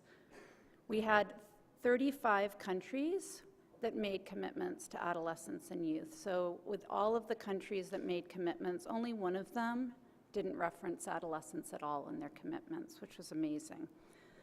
While there was a range of commitments, by and large, we saw more countries committing to specific and evidence-based financial, political, and programmatic actions focused on adolescents, including commitments to providing free contraceptives to adolescents, scaling up youth-friendly services, and implementing comprehensive sexuality education programs, both for those in and out of school. We also saw several countries, one of them will be talked about tonight, Ethiopia, as well as Mozambique, Malawi, and Sierra Leone, among others, that actually included specific outcomes which they would measure success. So things like percentage and reduction in unmet need, or a percentage increase in contraceptive use for those 15 to 19 or 20 to 24. There were also 3 important global commitments that were made around adolescence. The first was a global adolescent data commitment that recognized that as governments and global community increase their response to adolescent needs, we need accurate data to inform policies and programs, measure progress, and ensure accountability both at the country and the global level. So over 40 organizations, including 11 donor agencies and several countries, made commitments to collect, use, and disseminate age and sex disaggregated data. The second commitment was around youth accountability. The summit had a youth advisory group that was comprised of 15 young people who are connected to global, regional, or country-level youth-led networks or organizations. And this advisory group developed an accountability framework to mobilize young people and youth networks at the country level to advocate for the full implementation of the commitments that were being made at the summit by their governments. And then the third global commitment was around partnership to strengthen country capacity. Multiple donors, including private foundations such as the Gates Foundation, as well as bilateral and multilateral donors, committed to form a new partnership that would focus on greater collaboration, alignment, and more efficient allocation of resources to build country capacity to plan, implement, and track evidence-based programs at scale. So as a community, we're in a strong position to act upon these 35 country commitments to adolescents. If we look back over the last 20 years, we've learned a lot about what works, what doesn't work, and what action we need to take. And although there are still data gaps, as I highlighted, we have better and more data on adolescents than ever before that we can use to shape policies, plans, and programs. But to truly accelerate progress, we also must recognize and address some key issues. First, countries often lack the capacity to translate these broad political commitments into evidence-based programs that operate at scale. We still see countries relying on some less effective approaches, such as youth centers, to deliver results. And while many countries now have more favorable policies towards adolescence and contraception, we still see many countries whose policies don't support comprehensive sex ed or don't support the provision of a full range of contraceptive methods to all adolescents, regardless of marital status, age, parity. There's also a lack of domestic financial commitments specifically allocated to meeting adolescent needs. And then lastly, young people continue to struggle to partner with decision makers in the commitment process. So in response, our community really needs to support countries technically and financially to develop more data-driven plans and to implement, scale up, and track evidence-based interventions. And a first step in this is really creating a common understanding of what do we mean by evidence-based practices if we're going to shift towards more effective approaches. We also need to work with country-level advocacy groups, especially youth-led organizations, to address key policy gaps at country level that hinder CSE or adolescents' access to a full range of contraceptive methods. Another step is we need to work with countries to refine these costed implementation plans to ensure that funds for adolescent commitments are actually allocated and dispersed. There is an opportunity for those countries that are considered GFF countries to use GFF to actually further drive financial commitments to adolescent contraceptive services and programs.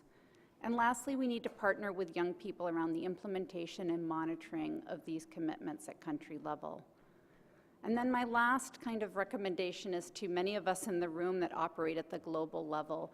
We need to align as much as possible these various global efforts. It's exciting to see adolescents really being prioritized across the board with these global efforts, but unless we truly align and maximize the use of limited resources, we're not going to see the type of impact that we're all hoping to achieve.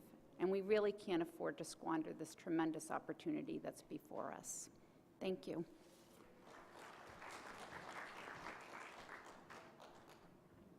Thank you so much. Is this working? Okay. Thank you so much. Having heard that, I have a burning question, and I think that all of us in the audience would like to know. So, Dr. Chandra, you have worked in adolescent sexual and reproductive health at WHO headquarters, and you've been part of the WHO team for nearly 25 years.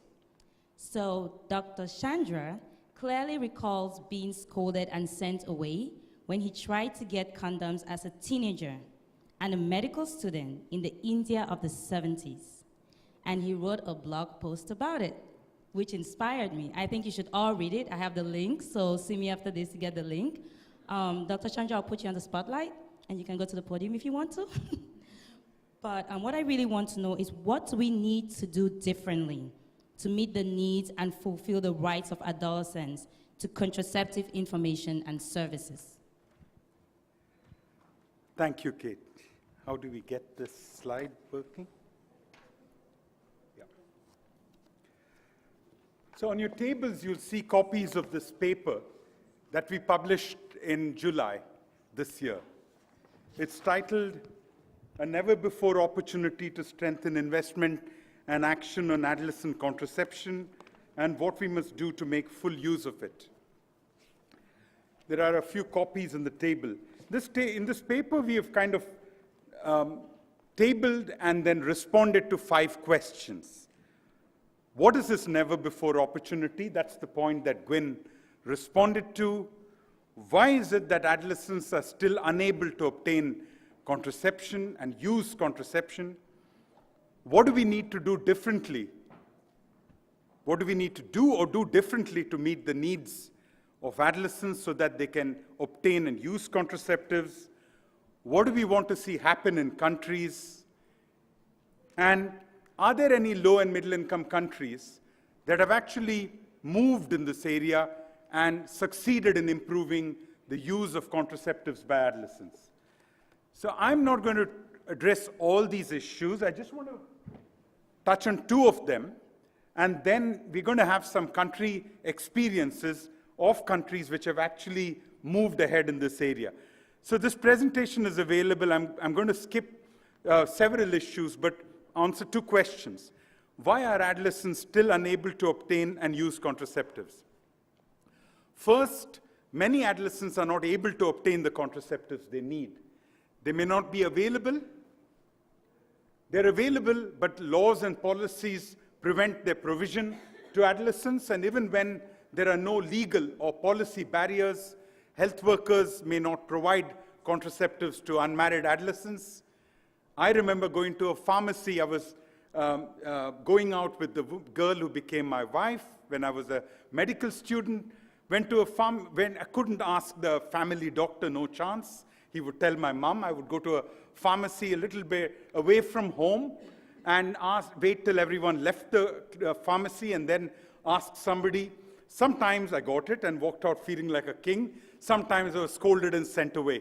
And I think talking to the young adolescents of today, that happens exactly 40 years later, exactly the same thing happens. Thirdly, adolescents do not know where they can get contraceptives, they cannot afford them. So that's one issue, obtaining contraceptives. The second thing is able to use them. Even when adolescents are able to obtain contraceptives, they may not be able to use them. We talk about the She Decide movement, this She Decide movement, clearly important to empower women and girls to obtain and use contraceptives. But, many adolescents are meant to be asexual before marriage, fully sexual on their marriage night and prove that with blood on the bedsheet, and then to be fertile in a year, preferably with a male child. So there's a huge pressure to have children, male children, stigma around proposing and using contraceptives, and a huge fear of side effects. So what do we need to know and do differently? We propose 5 things, but I'd like to begin with a very useful conceptual framework developed by the International Center for Research on Women. What they talk about is you need to create demand for contraceptives. You need to create a desire to avoid, delay, space, or limit childbearing. You need to create a desire to use contraception. You need to create agency to use contraception. So there is no point in making contraceptives available if that desire and that agency is not there. Once that is there, you can improve access to and the provision of contraceptives. As McQuestion and others write in this review, if childbearing within marriage is socially accepted and even encouraged, interventions targeted at increasing contraceptive information, services will not work. So in many countries, only the discussion of contraception begins after the first child is born. Health workers often say, don't come to me till the child is born. So 5 things. 1, we must move from a one-size-fits-all approach to providing contraceptives to adolescents to understanding and responding to the different needs of different groups of adolescents. Unmarried adolescents and married ones. Those living in union, those having sex outside union. Newly married, first-time parents, those living with HIV, those who are disabled. This is not just a list. I'd like to share with you extracts from a WHO fact sheet on contraceptives in adolescents in Tanzania. On the right of the screen, you see use and non-use of contraception in girls in union, age 15 to 19. On the left side, it's girls who are unmarried. What you see is very different rates of non-use, very different patterns of use of contraception, very different reasons for non-use, very different sources of contraception. It's almost like in the very same area, you have 2 different species of adolescents, 2 different species. And if you tease this further, you have different needs, even subdivided within this. And so when you use a blanket approach, it really meets no one's needs, or perhaps meets the needs of one small segment of the population. The second thing is, we must expand the range of choices offered to adolescents. If health workers in many places provide contraception at all, they provide condoms. They say, don't start with using pills till you have a first child. And so clearly, WHO endorses that there's no medical reason to withhold any method of contraception in adolescents apart from sterilization, for obvious reasons. And in these examples, you're going to find examples of countries which have broken that barrier and moved to providing a range of contraceptives. The third one is, we must move away from these adolescent-friendly health services which are dedicated for adolescents alone and make existing services more responsive to adolescents. Many in Bangladesh, for instance, a huge proportion of young women are married. They use antenatal clinics. They use clinics meant for married women. And what we have in many parts of the world are nominally adolescent-friendly health services, often with a board with no adolescents there. And the antenatal clinics chock-a-block with adolescents. Antiretroviral clinics in southern Africa chock-a-block with adolescents. Abortion clinics chock-a-block with adolescents. But the nominal adolescent-friendly clinics, no one goes there.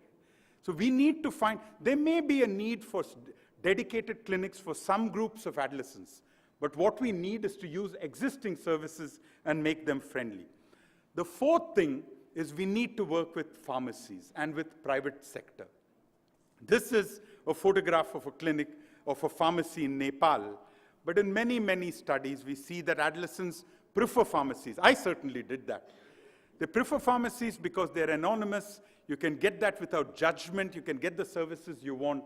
And so that's a clearly important area, particularly when you're dealing with emergency contraception. These services are not available in many government clinics, and so we need to find ways to involve the private sector as part of a wide range of providers in the in our programs. And finally,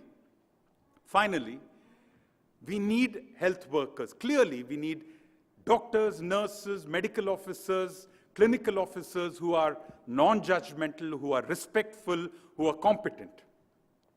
Often what this translates to is one-off training.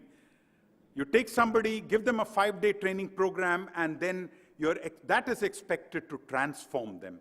We know from many studies that that doesn't work.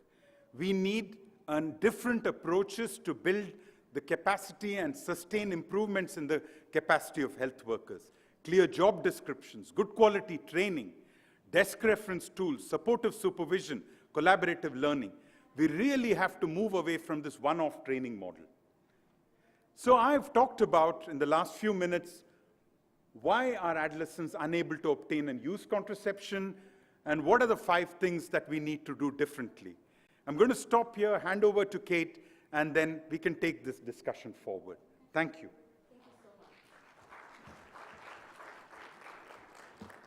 Thank you so much, Dr. Chandran.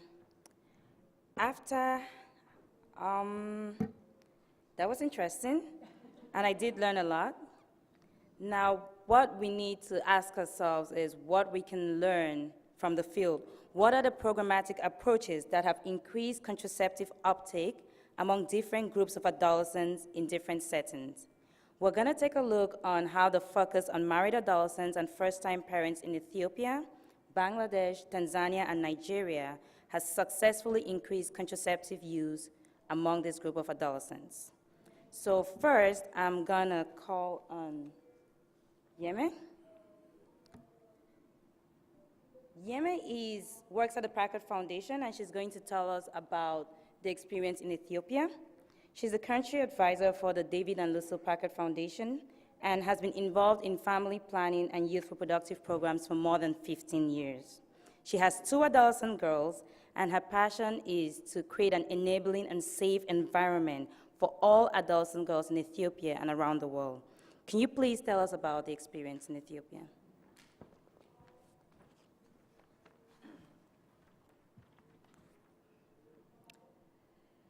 Thank you, Kate.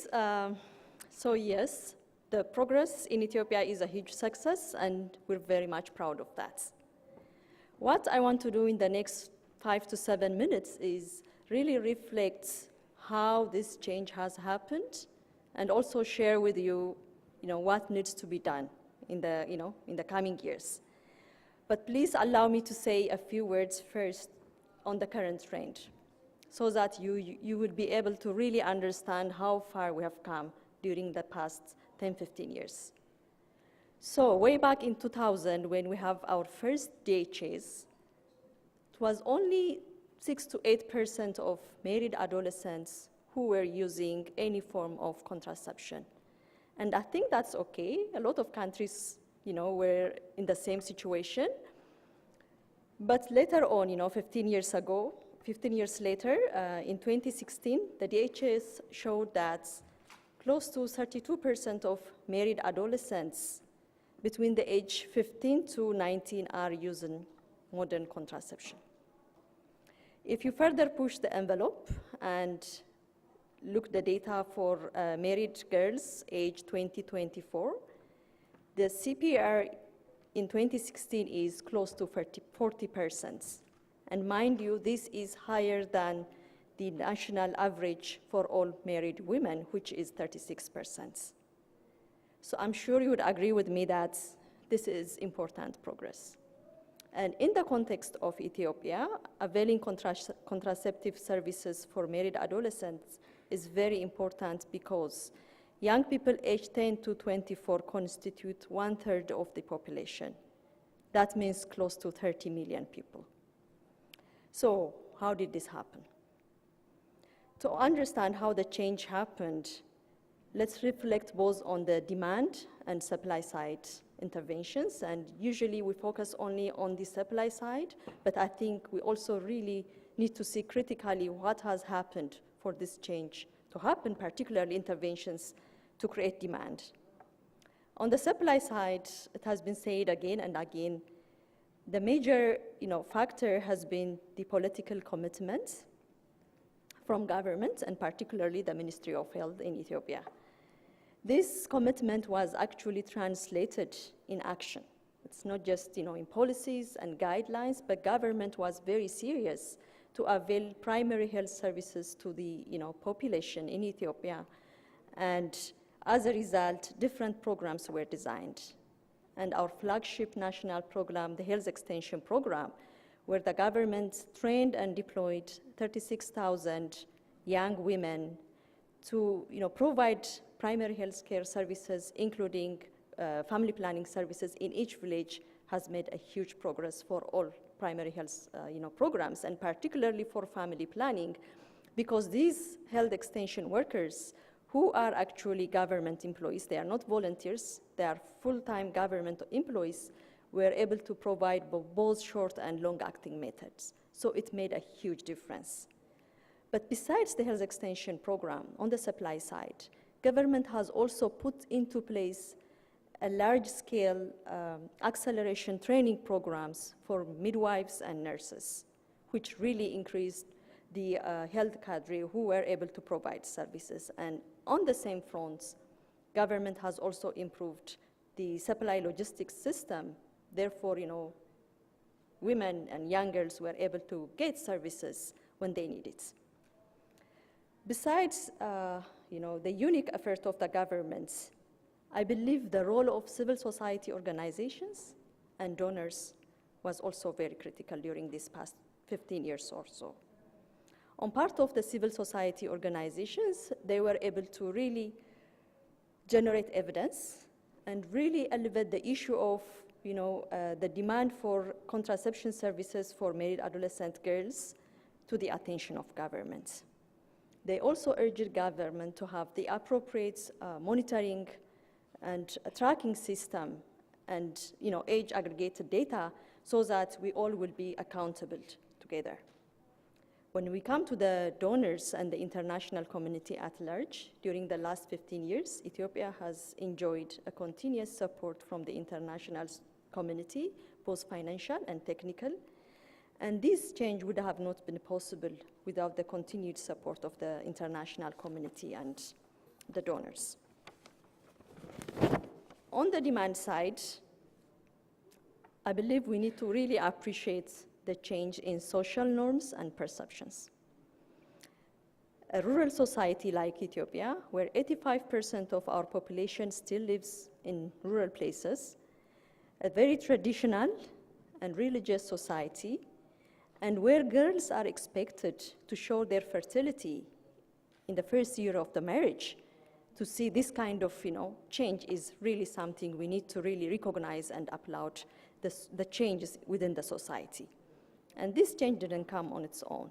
A lot of actors, the health extension workers, civil society organizations, as well as community-based organizations and young people themselves were actively educating families, communities, and this is something we need to understand.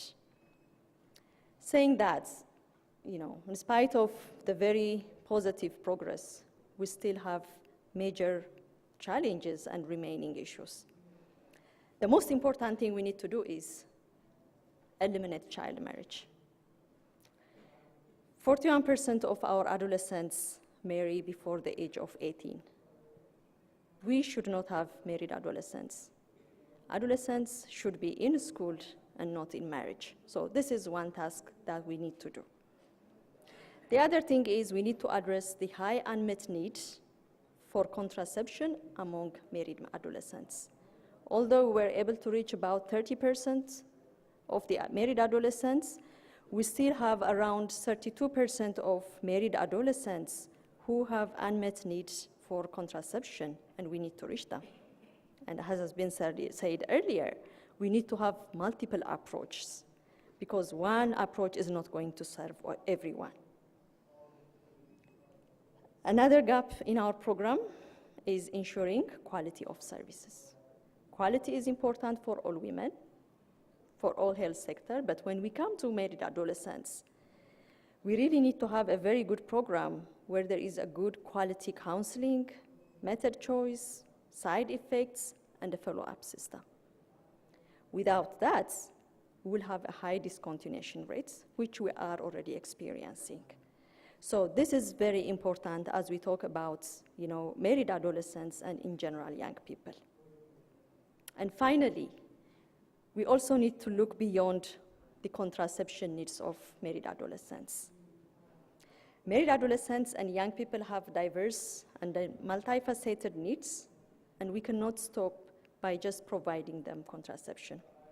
We need to provide them education, livelihood, and employment opportunities. We have to build their agency and their social skills to become healthy and productive citizens. And do we have the opportunities? Yes. As has been said, during this couple of days, there has never been a time like now where everyone is interested and committed to address the health and well-being of married adolescents, both at national and global level. And in Africa, we have a huge opportunity. There is a lot of momentum around harnessing the demographic dividend through investments on youth. So this framework will be a good opportunity to renew the commitments and leverage developments in other sectors as well, and improve the health and well-being of adolescents. Thank you very much.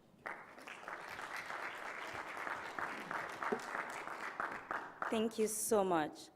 I think we're excited hearing about Ethiopia, but I think we also want to hear more examples, and now we would like to hear about Bangladesh. Dr. Hassan has been working on family planning and sexual and reproductive health and rights in UNFPA Bangladesh for the last 5 years, and he innovated and designed a new intervention aimed at delaying adolescent pregnancy among the young couples in Bangladesh. In addition, he's a winner of the 120 Under 40 New Generation Family Planning Leaders in 2015. I think we should give him a hand for that.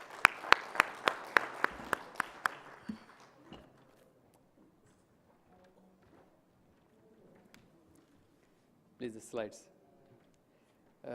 Good evening, and thank you, Kate, and also a special thanks to Dr. Chandramouli for giving me this opportunity to share the Bangladesh experience on contraceptive use among the adolescents. In Bangladesh, actually, Bangladesh has made commendable progress in reducing the TFR from 6.3 to 2.3 by increasing the contraceptive prevalence rate from 8% to 63% over the last 4 decades after its independence. And you see this graph, actually, in the last 15 years, contraceptive use has doubled among the married adolescents. And the gaps between this adolescent and also the reproductive age women has narrowing in the last few years.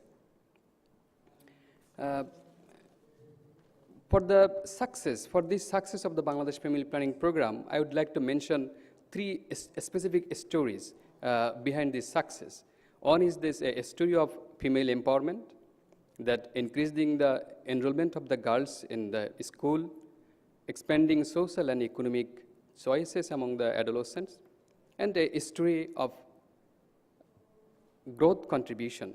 That means that the per capita growth accelerated from 2.1% annual average in 70s to 3.3% in 2000s. And the history of communication innovation, that is the multi-driver and the multi-component social campaign approaches that include the traditional approach like the door-to-door visit by the community volunteers or the community health workers, and also the focused SBCC campaign from the focused group, especially the adolescents and youths in the different parts of the country.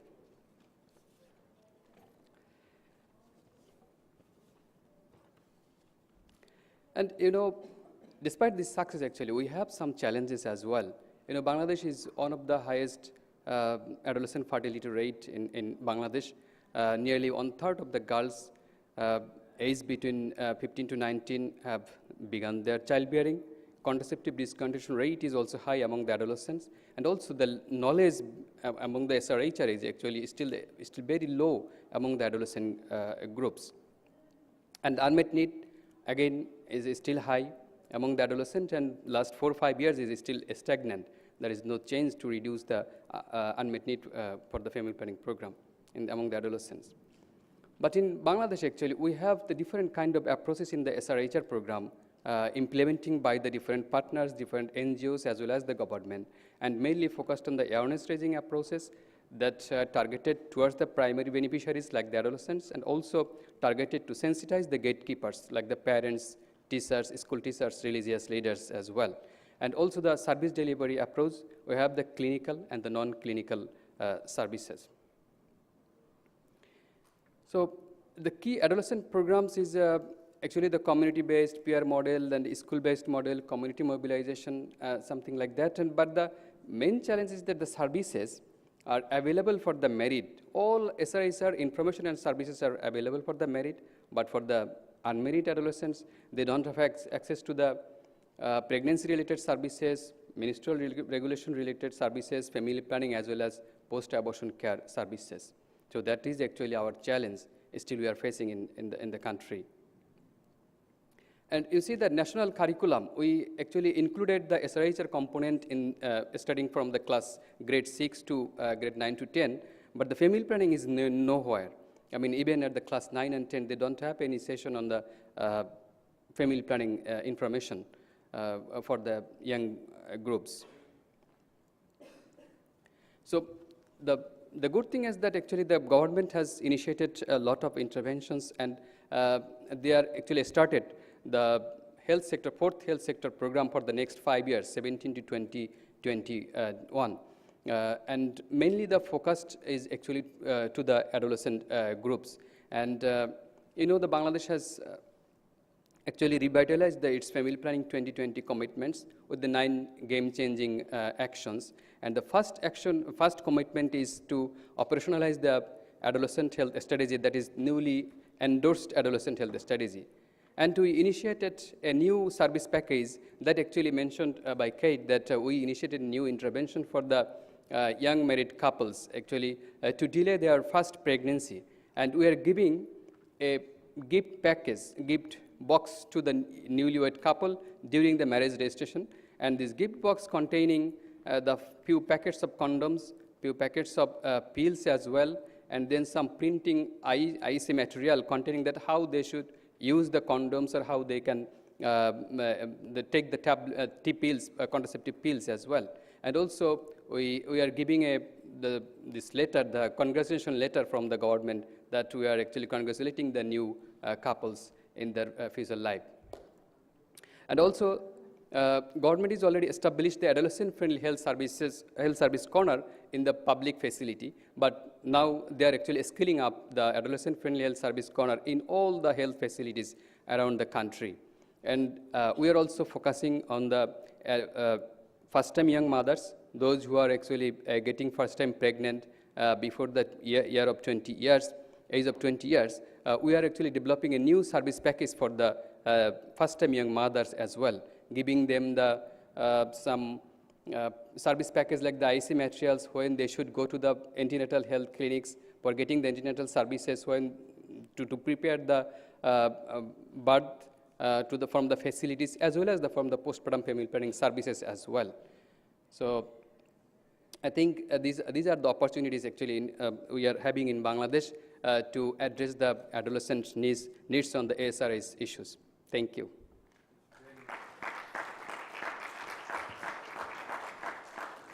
Thank you, Dr. Hassan. As you all remember, Gwen spoke to us about the FP 2020 commitments and how countries stepped up to the plate and made commitments regarding adolescents. It's good to hear an example of how that translated on the ground. The country level, the leadership, they made the commitment, they reached out to the global financing facility, and they're moving ahead. We see the result, they're making impact, and it's evidence-based. So that is one way that not only since the country level makes the commitments, that's one way that we in the communities can take advantage of that to actually cause impact.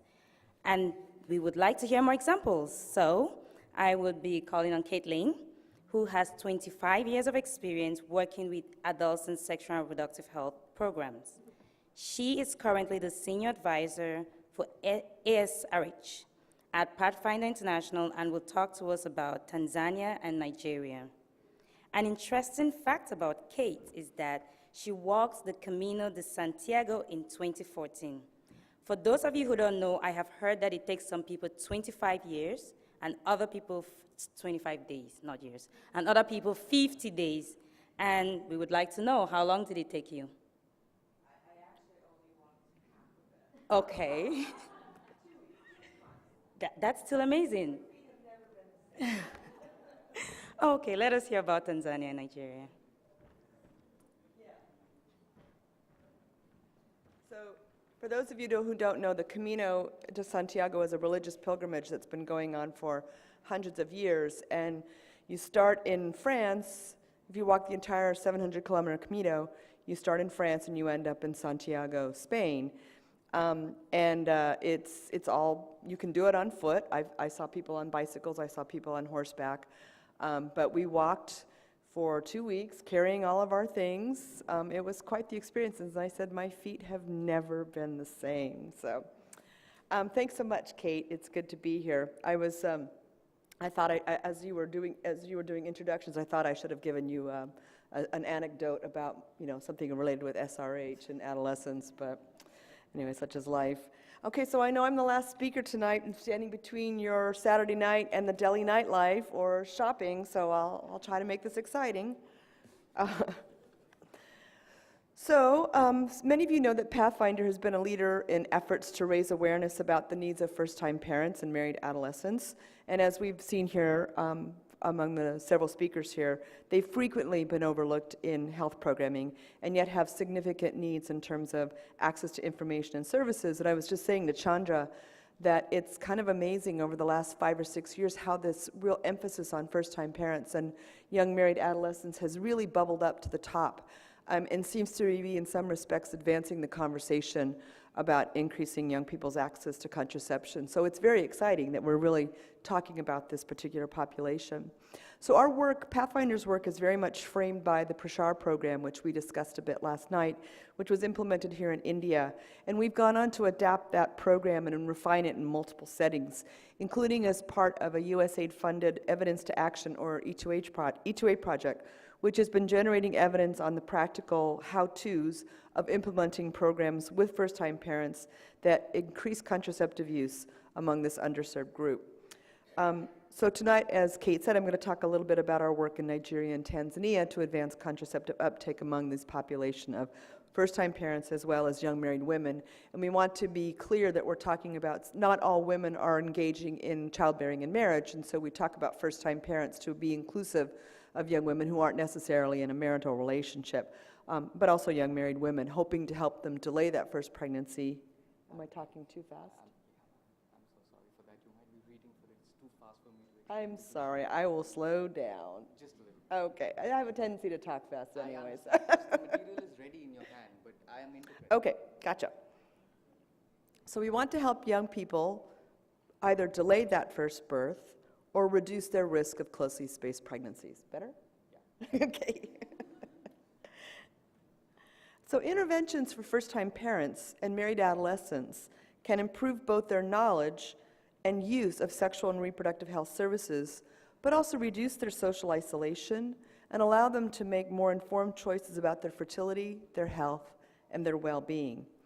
So among Nigerian adolescents, to start, a significant number of them give birth by the age of 20. And of those who give birth by the age of 20, the average age is 16.7 years. 29% of Nigerian adolescents are married or in union, and 98% of married adolescents are not using contraception. So in Nigeria, E2A trained community health extension workers, or CHUs, in Akwa Ibom, which is a state where early marriage and early childbearing is common and contraceptive use is low. The CHUs were encouraged to intentionally provide integrated family planning, sexual reproductive health, maternal neonatal child health services to first-time parents and married adolescents, both at the clinic and in the community, through things like small group discussions for first-time parents, where young women met regularly over a 6-month period, and those sessions were moderated by trained first-time parents. The CHUs also conducted monthly health visits with first-time parents and those persons who exerted significant influence over the young woman, such as mothers-in-law, husbands, and parents. And during these visits, CHUs would privately counsel these young women on family planning, sexual and reproductive health, maternal and child health services, and pregnancy spacing. They would provide condoms and pills, and they would refer them for injectables or long-acting and reversible contraceptives. And the CHUs also conducted education with local leaders and community groups about family planning in general, as well as the specific needs of adolescents for family planning and supporting them to space their pregnancies, as well as conducting targeted outreach to men and boys to solicit their support. In Tanzania, about 50% of young women are mothers or pregnant with their first child by the age of 18, and they also have very low use of contraception. And this is very much driven by their limited mobility, limited autonomy, and limited financial resources. Service providers' attitudes, which are often quite negative towards young women, as we talked a bit earlier about the fear that many young women have of method side effects, as well as just in general negative attitudes among community members around adolescent sexuality and adolescent contraceptive use. And so similarly to Nigeria, in Tanzania, the E2A staff worked on several levels: direct intervention with these first-time parents through small group discussions, home visits, community-level advocacy, and training of providers in the youth-friendly approaches, including the provision of LARCs. So what were the results of this type of interventions with individuals and communities? Well, in Tanzania, almost 4,000 young first-time mothers participated in these small discussion groups. We were able to collect data on contraceptive use on about half of these young women and found that about 15% of them were already using family planning when they joined the groups. But of those young women who were not using family planning at the time of joining the group, around 40% went on to adopt a method by the end of the project, which is a pretty phenomenal uptake. In Nigeria, we reached a little over 1,300 young women with family planning counseling, and we saw 315 participating in small groups, with another 235 receiving a home visit. Nearly 900 adolescents in this particular community were provided with a family planning method, and about half of those adolescents were first-time mothers. An important aspect of the effort in Nigeria was the building of relationships between the community health extension workers and individuals in the household who had significant influence over the adolescent. And this would include mothers-in-law and husbands for the married adolescents and mothers for unmarried girls. Home visits really allowed the CHUs to build trust and gain respect, which facilitated their ability to hold household discussions with these gatekeepers and influencers on the benefits of family planning for married adolescents and for first-time parents. This increased household influencers' openness to discussing the benefits of family planning. Small group discussions with married adolescents coupled with outreach to young men also helped to improve their knowledge of contraception and understanding of its multiple health and social benefits, such as how using family planning for better spacing could potentially result in less stress in their relationships. And as Chandra brilliantly said, of course, no one size fits all, and programs need to develop approaches that respect the specific needs and concerns of different groups of adolescents. For example, we found that unmarried first-time mothers in Tanzania tend to prefer the short-acting methods, since most of them were not in stable relationships and were less concerned about the possibility of another pregnancy, while married adolescents were receptive to counseling and provision of LARCs.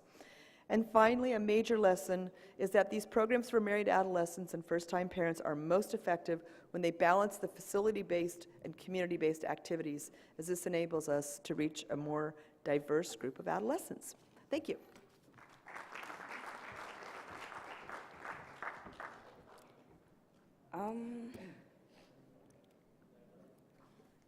I think we are, am I good? Hello? Okay. I think we're going to go into a discussion period and have some questions and answers. I know that this seems like a lot of information, but I have lots of questions, and I know you have lots of questions. So we would start with, are there any questions, first of all? Okay, you have questions, okay. Thank you. Hi, good evening. I wanted to know, we have been talking about the negative attitude of the health facility providers and the other health workers in the community towards the adolescents and their reproductive or sexual needs. So, and also I listened to the thing that one training or the couple of trainings that we do does not really change their mindset. So what could really be done to, bring about this change? Thank you. Okay. So your question is, one-off training does not work. Yeah. What could we do to, what other approaches could we use? Rather than respond to that, with your permission, Kate, I'm going to ask Galina Lesko from Moldova, who's actually put in place exactly a program like this, which goes beyond one-off training. Thank you so much. Okay. What we are doing after the first training, we organize the process of collaborative learning session with trained... Slowly, Galina, for that. Slowly. Yeah, we organize a process of collaborative learning session in framework of our youth-friendly health centers, because we are fully agree. We organize basic training for 3 days, training for family doctors or resource specialist in community resource person. And after this primary training, as a specialist from youth-friendly health services invited them periodically to collaborative learning session near 2-3 hours to repeat or emphasize new knowledge or their previous practice, and this is a continuous process. So what they're doing in Moldova is, after the initial training, they bring the health workers back every 45 days or so and talk to them for 3 hours and give them a little bit of education, but they're learning from each other.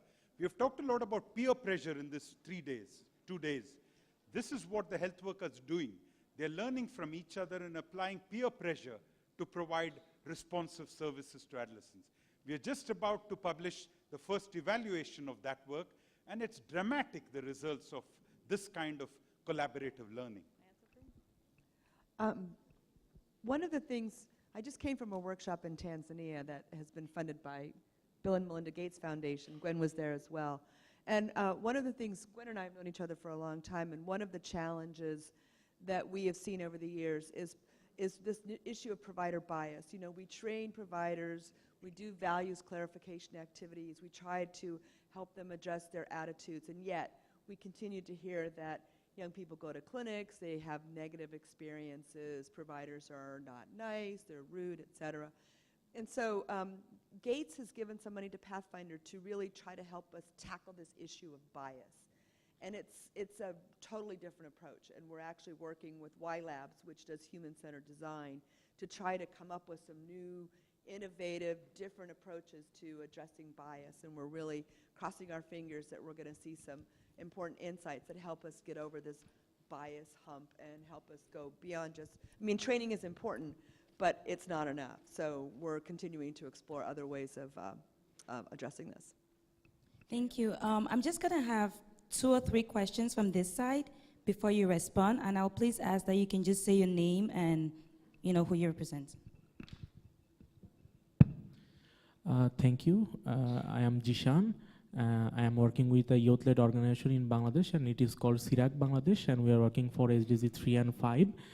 My question is, child marriage rate is higher than any other countries in Bangladesh, and in 2017, Bangladesh government has finalized a law on child marriage, and according to that law, it says any girl can be given marriage even before the age of 18 with the consent of her parents and court, but her consent is not there.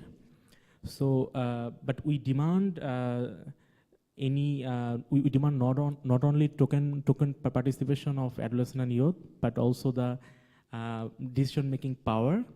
So, but there are lack of coordination among government bodies and other stakeholders, and maybe a lack of interest for this. So, how can we meaningfully engage adolescent and youths in the process? Thank you. Someone had a question here?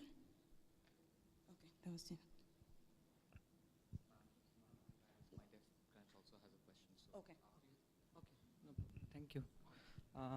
I am Dr. Animesh Bishwas. I am working in CIPRB, a research organization in Bangladesh, as a senior scientist. I read this paper, it's very interesting, so definitely I will refer this paper in my coming article. So thanks to Dr. Moli. So just following your presentation, just I have a questions to you. In fact, not questions, I will give some comments as well. Like 3 weeks back, I went in a marginalized community. It is in Tea Garden community, the most marginalized group. I met one couple, and it seems to me they are adolescent. I asked the mother, "What is your age?"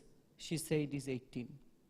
Then I said, just I had a queries, what contraceptive method you are using right at this point. So she said that she lost her son, his newborn death, 4 hours, just 4 hours alive, and died. And it is just 15 days after that I talked to the mother. Then said that, did you any contraceptive method you used? She said she never heard about that contraceptive method. Then I asked that, what's your plan now? Then feel shy. Now, thing says that we are talking about the adolescent couple, or whether it's married or married couple and then unmarried adolescent. Thing says that readiness of the community, whether you think it is important or not, because the group is special. It's not general. You cannot generalize the whole things. That is one question. So you can give some interpretation on that. And another just very short question regarding your research area, which you have proposed in your articles. Whether you are thinking of that, what barriers restrict the adolescent to effectively choose method right on time. So whether you think it could be a research area of interest. Thank you. I think you could respond while I make my way to the back. Do you want to respond to the question on child marriage? Or you, Gwen? Or I'm happy to respond to the second one. Okay, the child marriage, this law has already passed at the parliament, but there are a lot of activities actually happening in the country from the different NGOs, from the donors, as well as from the civil societies. But the issue is that the youth-led organizations, their participation is less actually. So maybe this is not their fault. This is the system. Fault is the system, actually. They don't have platform to raise their voices. So we need to create that platform to raise the adolescent voice against those laws. Thank you.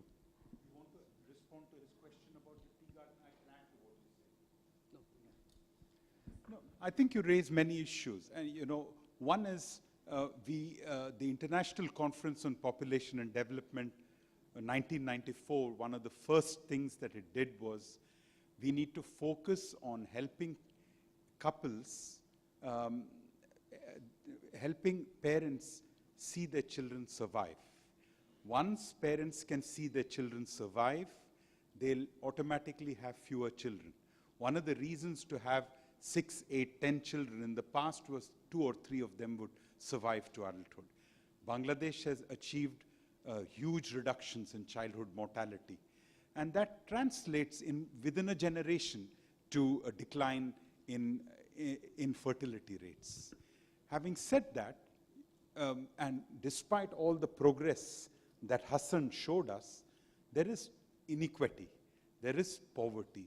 There are pockets of poverty and pocket groups who don't benefit from the benefits that are occurring to the population as a whole.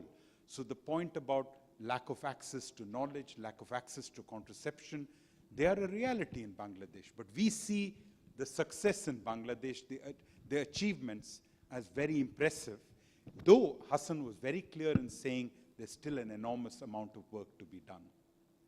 Yeah? The question about choice, for a choice from a range of options, first of all, you need a range of options available.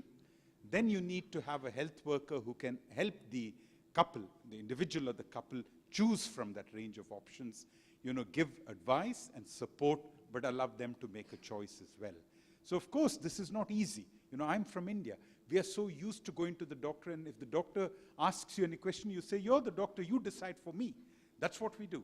It's very hard to move from that model to a model of let's make joint decisions. It's difficult, but it will take time and it will happen. But what we saw is, just to say, look at Ethiopia. It was a basket case 15 years ago. Nobody could imagine where they are today. You can change things. You can change things with leadership. Thank you. We'll have 2 questions here, then I'll move to the back. Hello, good evening. This is Tasni Ahmed from Sirak, Bangladesh. Last on 10 to 11 October, we jointly organized second BNYCFP, that means Bangladesh Youth National Conference on Family Planning, with IOFP. And of course, we support these other sectors in this sector. And of course, that time we have noticed that some rural-sided adolescents are interested to work in this sector, but they have little opportunities and some family or financial problems. So my question is, how can we engage adolescents or youths in this sector or different interventions by meaningful participation? Thank you. That's for you, Bas. Thank you. One here. Yes, my name is Siddharth. Let me tell you, so for example, using of condoms, using of pills. So the responsibility, you know, at the point of dating, and if a person realizes that you have a mistake, and there are a lot of questions. You go to the doctor, but whose responsibility? It's responsibility of the self, you know, and the doctor here should provide a positive, because the doctor also has a responsibility, and positivity should be spread. They should be positive. That's what.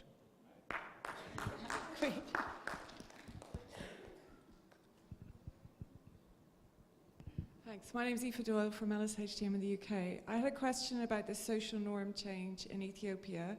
And it was interesting to hear you mention that a lot of people were involved. I was wondering if you could say any more about the kind of messaging that was used, and if there's any lessons that could be transferable to other settings where, obviously in many countries, including I'm sure Ethiopia, there's still a lot of issues with that seems to prevent a lot of young people accessing contraceptives. You could respond while I move.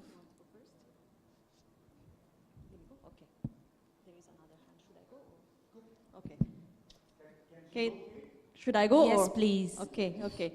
Thank you very much. I think that's a very interesting question, and this is something we really need to document and understand. Part of the challenge in Ethiopia is we don't have good documentation. You know, things are changing, but you know, we're not really stopping and asking why and how.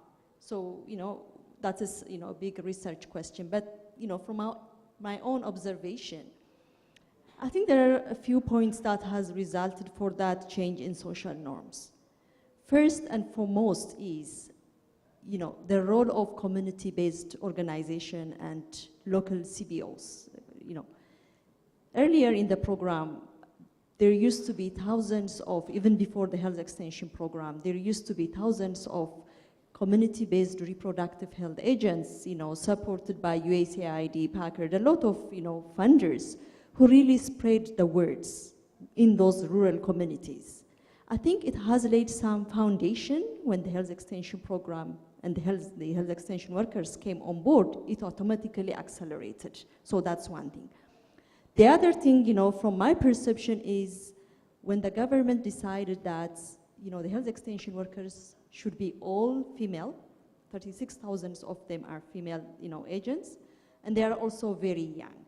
So it really made a huge impact when they go out and talk to other, you know, married adolescents.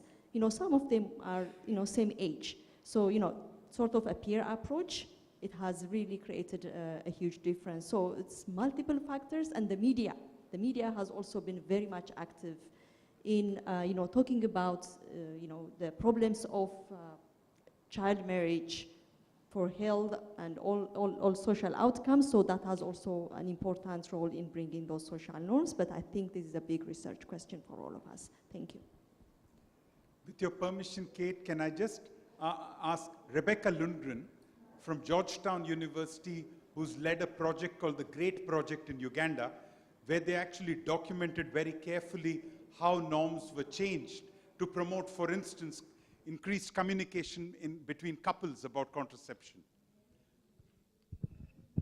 So I think the important point here is the need to work at all these different levels. So in the situation of GREAT, we're working with colleagues who are working with services, who are working with parents, who are working with community leaders, who are working with young kids in schools. So in order to really start, and then most importantly, according to our research, was the radio program.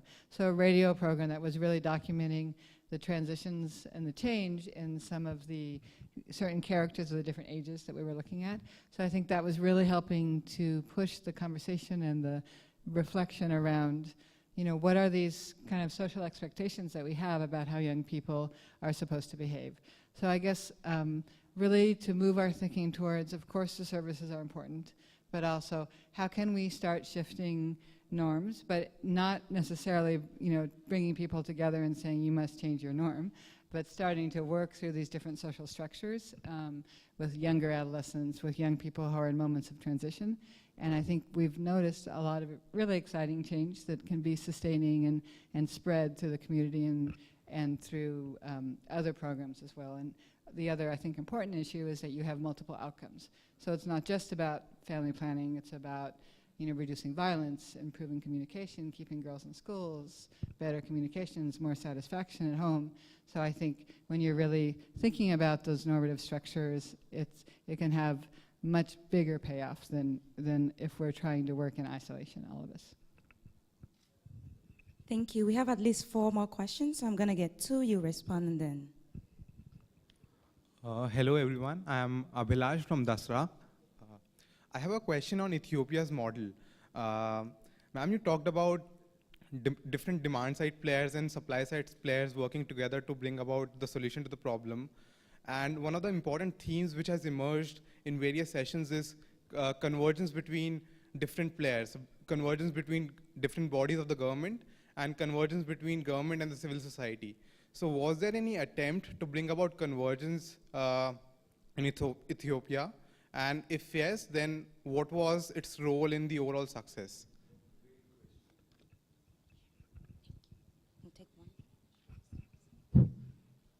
Thank you. My name is Amsala from Oromia Development Association, Ethiopia. Thank you very much, all of you, for sharing your experience. My question is, of course, as it has been said, we have to use different strategies or we have to work differently to make use of contraceptive for adolescents. But my question is, don't you think that we have to focus at the same time on the root cause of making use of this contraceptive for adolescents? Because on the one hand, we have, users most of the time, they just want to get their information alone. They just want to hide their affair by themselves. And to what extent will it be comfortable to make use of separate? On the one hand, we have said we have to make use of separate use-friendly service for users. On the other hand, as it has been raised, we must move away from separate health service for adolescents. Is that comfortable or suitable for users, especially for adolescents who want to secret, who want to hide their affairs alone? Thank you.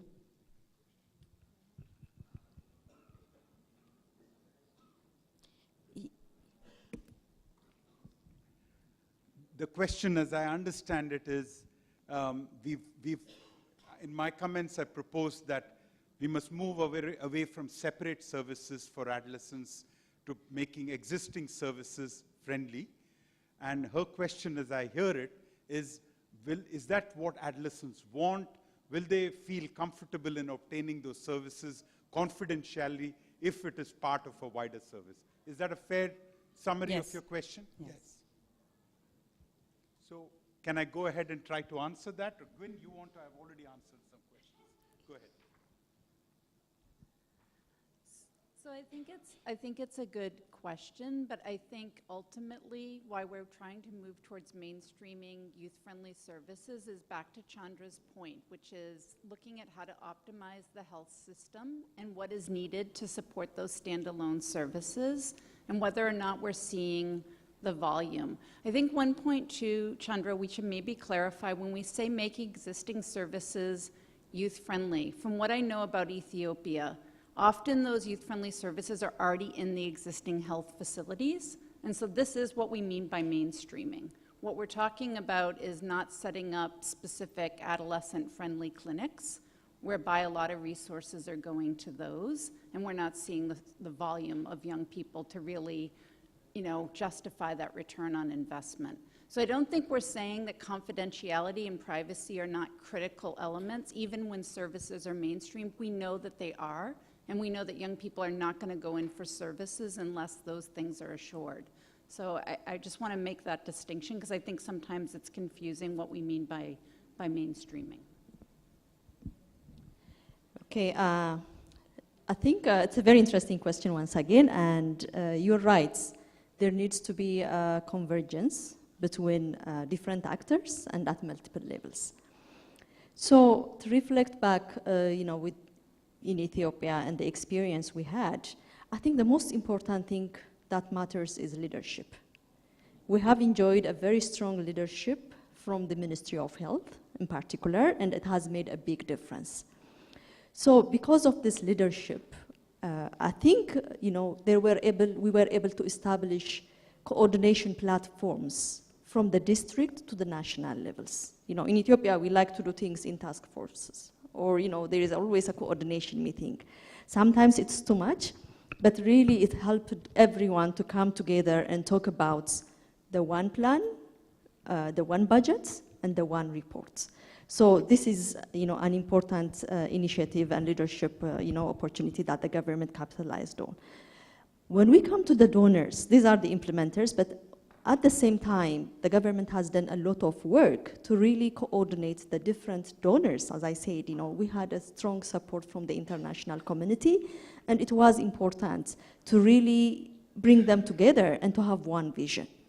And we have a very, again, strong donors coordination platform. Each year, there is annual health sector planning meeting where everyone in the sector comes together and talks about the plans. So, it all goes back to the leadership and having different levels of coordination mechanism and really enforcing that to some extent. At one time, the government of Ethiopia, and particularly the Ministry of Health, used to say, all roads lead to the health extension program. So everybody has to support that program. So it helped to have that little bit of, force to some extent. So that's how, that it came to that level. Thank you. Thank you. We have 3 more questions. Thank you. Laura Hurley from IPPF. I just wondered if you could talk a bit more about the role of abortion in the programs you've mentioned, because I'm not really hearing it, and I think as much as we all, of course, want young people to have access to contraception, we know it doesn't happen, unplanned pregnancies happen, and abortion happens, and it's going to be young women who, are most likely to having to access unsafe abortion, or having children that they don't want to have. So just if you could expand on that, and whether these ideas of child spacing and family planning include information and services on abortion. Thanks. One more before you respond. Hi, I'm Beatrice Mbayo from DRC Pathfinder. I would like to ask you, all of you, if you can share with us one experience that you were able to reach street kids, because it's the kind of population that we are having trouble reaching, really, to share with them the services we have for adolescents. I heard a lot of strategy, but I would like to hear if really one worked perfectly and you were able to reach street kids, street adolescents. Thank you. Okay, you can answer. Should I answer the question? Yes, the 2 questions. You can address the 2 questions. Abortion, street kids. Right. Actually, we missed one question from Bangladesh. Actually, this Tasnia, she asked about how we can engage adolescents or young at the national level to raise their voice. Actually, still there are some challenges to involve the adolescents in the decision-making process or in the policy-making process. And you have done a great job when you organized the Adolescent National Youth Conference on Family Planning. And this is the first time actually in the world that Bangladesh has organized the Youth Conference on Family Planning. And this is the second time actually you organized. And this kind of initiative actually we need more. This is should not be only at the national level or the central level. We have to go beyond the state. We have to go to the sub-district level. We have to go to the district or at the union level to engage the adolescents and youths in the schools or out of school as well. So we all have responsibility. I mean, not only the UN, not only the government, not only the NGOs.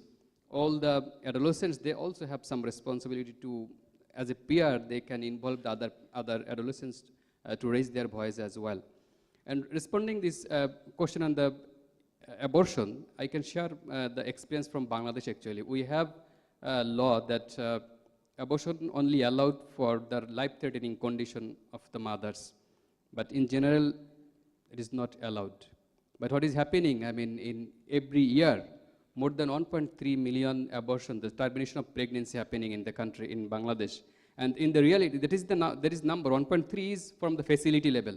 But in reality, it's more than that, almost 2 million per year. And what happened actually, when this unwanted pregnancy happened, especially the unmarried couples, the girls, they had to go to the private clinics or the traditional practitioners actually. They don't have the technical skills. What happened ultimately? They have lot of, consequences like the infections and then life-threatening conditions. Sometimes young girls are dying due to the abortion. That is the unsafe abortion actually. They don't have access to the quality services for the abortion in Bangladesh. Can I reflect on this? Thank you very much. We didn't talk about abortion because I think the panel was focused on contraception, but that is a very important topic that you have raised. In Ethiopia, another sort of success that we have in the health sector is the liberalization of the abortion law. In 2006, again, the Ministry of Health took the liberty of liberalizing the abortion law, which really made it accessible to all women and married, married and unmarried adolescents in general. Prior to this liberalization, we used to have almost 1/3 of our public health hospitals completely occupied because of complications from unsafe abortion. Now the history has changed. Services are provided, and it's a very liberalized law where the young girls are not required to have legal certification or any support from if they are married, from their husbands or from other legal guardians. So it has made a huge impact in terms of addressing maternal mortality and morbidity, and it has really made services accessible to married and unmarried youth, and it's a big success. Yeah. So this is not specific to this, my remarks earlier, but some time ago I met with some providers in northern Nigeria, and they talked about the fact that a lot of abortions, a lot of the unsafe abortions, were actually occurring to married adolescents because nobody is providing them with contraception postpartum, and so they rapidly become pregnant with a second child. And so this was a real eye-opening thing to me, because we tend to just assume that abortion among adolescents is because they're unmarried, the stigma, having to drop out of school. And I think this is sort of an unresearched or undocumented issue, but this was one of the reasons I got really interested in working with married adolescents, because this was apparently happening to married girls. The husband would take her in for the abortion. Thank you for that question, Laura. I just want, for the record, want to say that for WHO, we moved away from talking about preventing unsafe abortion to promoting safe abortion. We believe that abortion is an efficacious medical intervention. We support countries in including it as part of the sexual and reproductive health package of interventions. We do not, we fully respect that countries have the prerogative to pass laws. But we recommend that promoting safe abortion be made available. And just like in this paper that we have shared, we're in the process of working with champions like you, Laura, IPPF, IPAS, to document countries like Ethiopia, like Nepal, like Uruguay, like Ghana, which have now made services, abortion services legal. And what is beautiful in Ethiopia, it's not just policy. They developed guidelines. It comes down to the facility level. And I was reviewing a paper just 2 weeks ago about barriers for abortion services to adolescents. No more barriers than there are for adults. So again, I can see, with policies in place, you can put in place programs and get them going, even programs that many countries in Western Europe don't have currently, leave alone the USA now. While you think about examples, if you've worked with children exactly on the streets. Yes, sorry. So some years ago, Jane Ferguson, who brought me into adolescent health many years ago, and we documented case examples of non-government organizations working with children and adolescents on the street. And what we saw was that many of them were small NGO initiatives still. And what they do is they respond to the needs of the adolescents. Often it's responding to their social needs, for a meal, for a place to have a wash, a safe place to sleep. Some of them also increased access to contraceptive services or other health services. Sometimes health services on the street itself, sometimes referral to a facility. What I saw in a number of those initiatives is that they would have a young person come to the facility, have a wash or something like that, so that they could then escort this person to a health worker. So they had a friendly health worker in a hospital or a clinic whom they could serve as an escort service. Some of them provided the services on the spot. Many of them provided either some basic treatment on the street or referral to a health facility. It's still very much in the project phase. It's still very much driven by NGOs, like so much of adolescent sexual and reproductive health programming is still. I don't know if there's anyone in the room with something to add to this on working with out of school. We're almost running out of time, so we have one last question here. Thanks very much, and thanks for the really interesting and insightful discussion. I'm John Cooper, I'm from ITAD. I used to be at Murray Stopes. You alluded at the beginning to commitments at FP 2020 around better collaboration between stakeholders. The disappointing thing for me, having spent a number of years in FP programming in Uganda, and then in evaluation of global programs, is the inability of the public and private partners to align around proven success models, which have been there for a number of years. Many of the things which I've heard today, we were talking about at least 8 years ago. And too often donors fuel inefficiency by funding duplicative and sometimes failed models of service delivery, and international NGOs compete to emulate each other with the next best, or perhaps not even the next best thing. How do we encourage better alignment around proved intervention and scale up evidence-based success models to take advantage of what you call the never-before opportunity, which has occurred before? Thank you. Okay. So I'm going to start to respond, but Chandra, if you have other thoughts. At least for the Gates Foundation, I mean, we actually do fund considerable amount of private sector, in large part because of what you're saying, right? There is a real need to look at not just the public sector, but also the private sector, and where there are real opportunities to accelerate progress. I think for this particular London summit, one of the real changes, I would say, from the 2012 was that there was a dedicated stream on private sector and trying to look at exactly what you're talking about. How do we actually partner differently? Because if we don't start partnering differently, we're not going to see the types of real progress that we're talking about, right? There's no way to reach that goal unless we're actually looking at private sector, public sector, social marketing, and other pieces, and really taking more of a total market approach. I'm not saying that we have all the answers, but I do think there's been a real kind of mindset shift in terms of how do we partner differently. And I did see engagement of other donors, SIF, et cetera, that are more, that are putting more funding towards private sector. So I think also even the donor partnerships are changing a bit over time. I don't know, Chandra, if you want to say. You can start. Okay. So thanks, I think great questions and comments, and it brings us to the beginning of the session. Last year, Kate and I and another colleague, Sylvia Wong, published a paper on what doesn't work in adolescent sexual and reproductive health. And what we tried to do in that paper was to document the examples of, interventions which were proven to be ineffective, or interventions that had been proven to be effective but were delivered sloppily, and so they were ineffective in actual practice. And so we set out 5 things that need to be done. One of the examples Gwen mentioned, which is youth centers. Everyone likes the idea of the youth center, a warm, fuzzy place where, young people come and, they can talk to each other and they learn from each other and then they get services. Many interventions have actually found that these youth centers become hostile places for girls if older boys hang around and to pinch bottoms as girls come in. So they actually became, many interventions have shown them to be unfriendly for girls.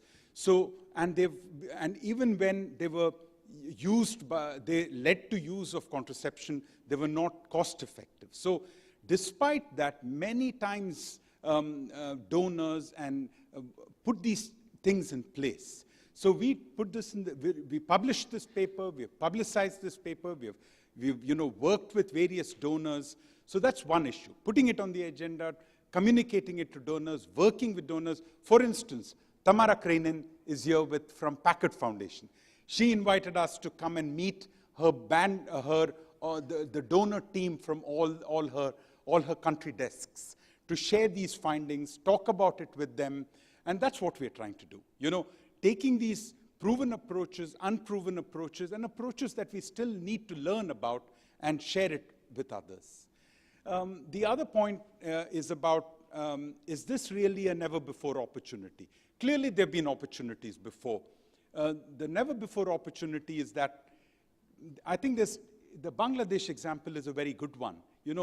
For the first time, this FP 2020 and the Family Planning Summit has asked them to start discussing contraceptive use among unmarried adolescents. In an Islamic country, it's difficult to do.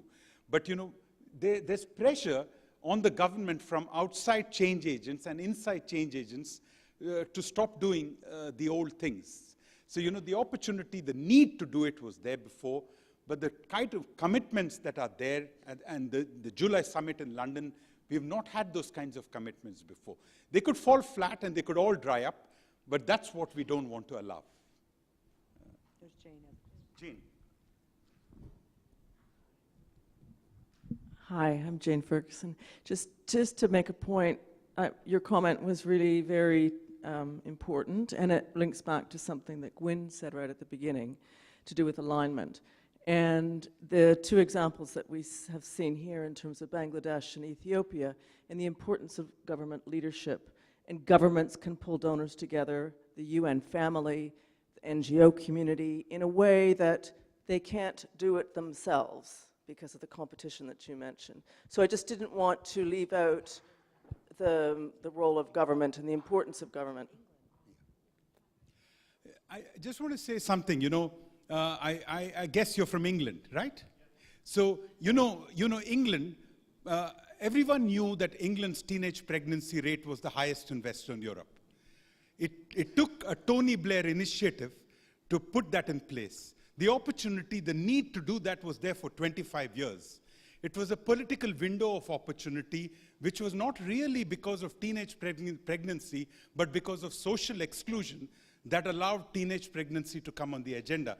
And the result, as they say, is history. In 10 years, the teenage pregnancy rate in England has dropped by 50%, and despite the fact that the program has been discontinued, the benefits continue. So that's the window of opportunity that we really have to grab. Sorry, just one last point to your question, because I think that this is also important. Leading up to the summit, there was a group of donors that were part of the adolescent work stream, and actually Kate was still at USAID then, and we spent a tremendous amount of time together trying to do things a bit differently this time and really aligning around what are our key objectives, what are those evidence-based approaches we want to support, promote, how do we actually engage with the countries. So leading up to the summit, there was a lot of engagement between the core convener donors and actually countries looking, as Chandra said, trying to push sometimes, also trying to cajole, but trying to get us to a different place. Right now, that same group of donors with additional donors that are committed to AYSRH are still engaged, trying to look at how do we do this differently in terms of not just saying, well, the ultimate objective is getting the commitments. I mean, the commitments are important, but if nobody operationalizes those commitments, it's not going to have an impact. So we're really looking at how do we partner, and I think I mentioned that global commitment amongst donors to partner differently so that we're actually coordinating resources with a common objective of really trying to get at scale with more evidence-based approaches. So I do think there's a lot more donor engagement and recognition that that's what's going to be needed to drive forward to these goals. Thank you so much. Thank you, Gwen, Hassan, Yeme, Kate, and Chandra. This has been amazing. Thank you all for participating so actively and asking those pointed questions.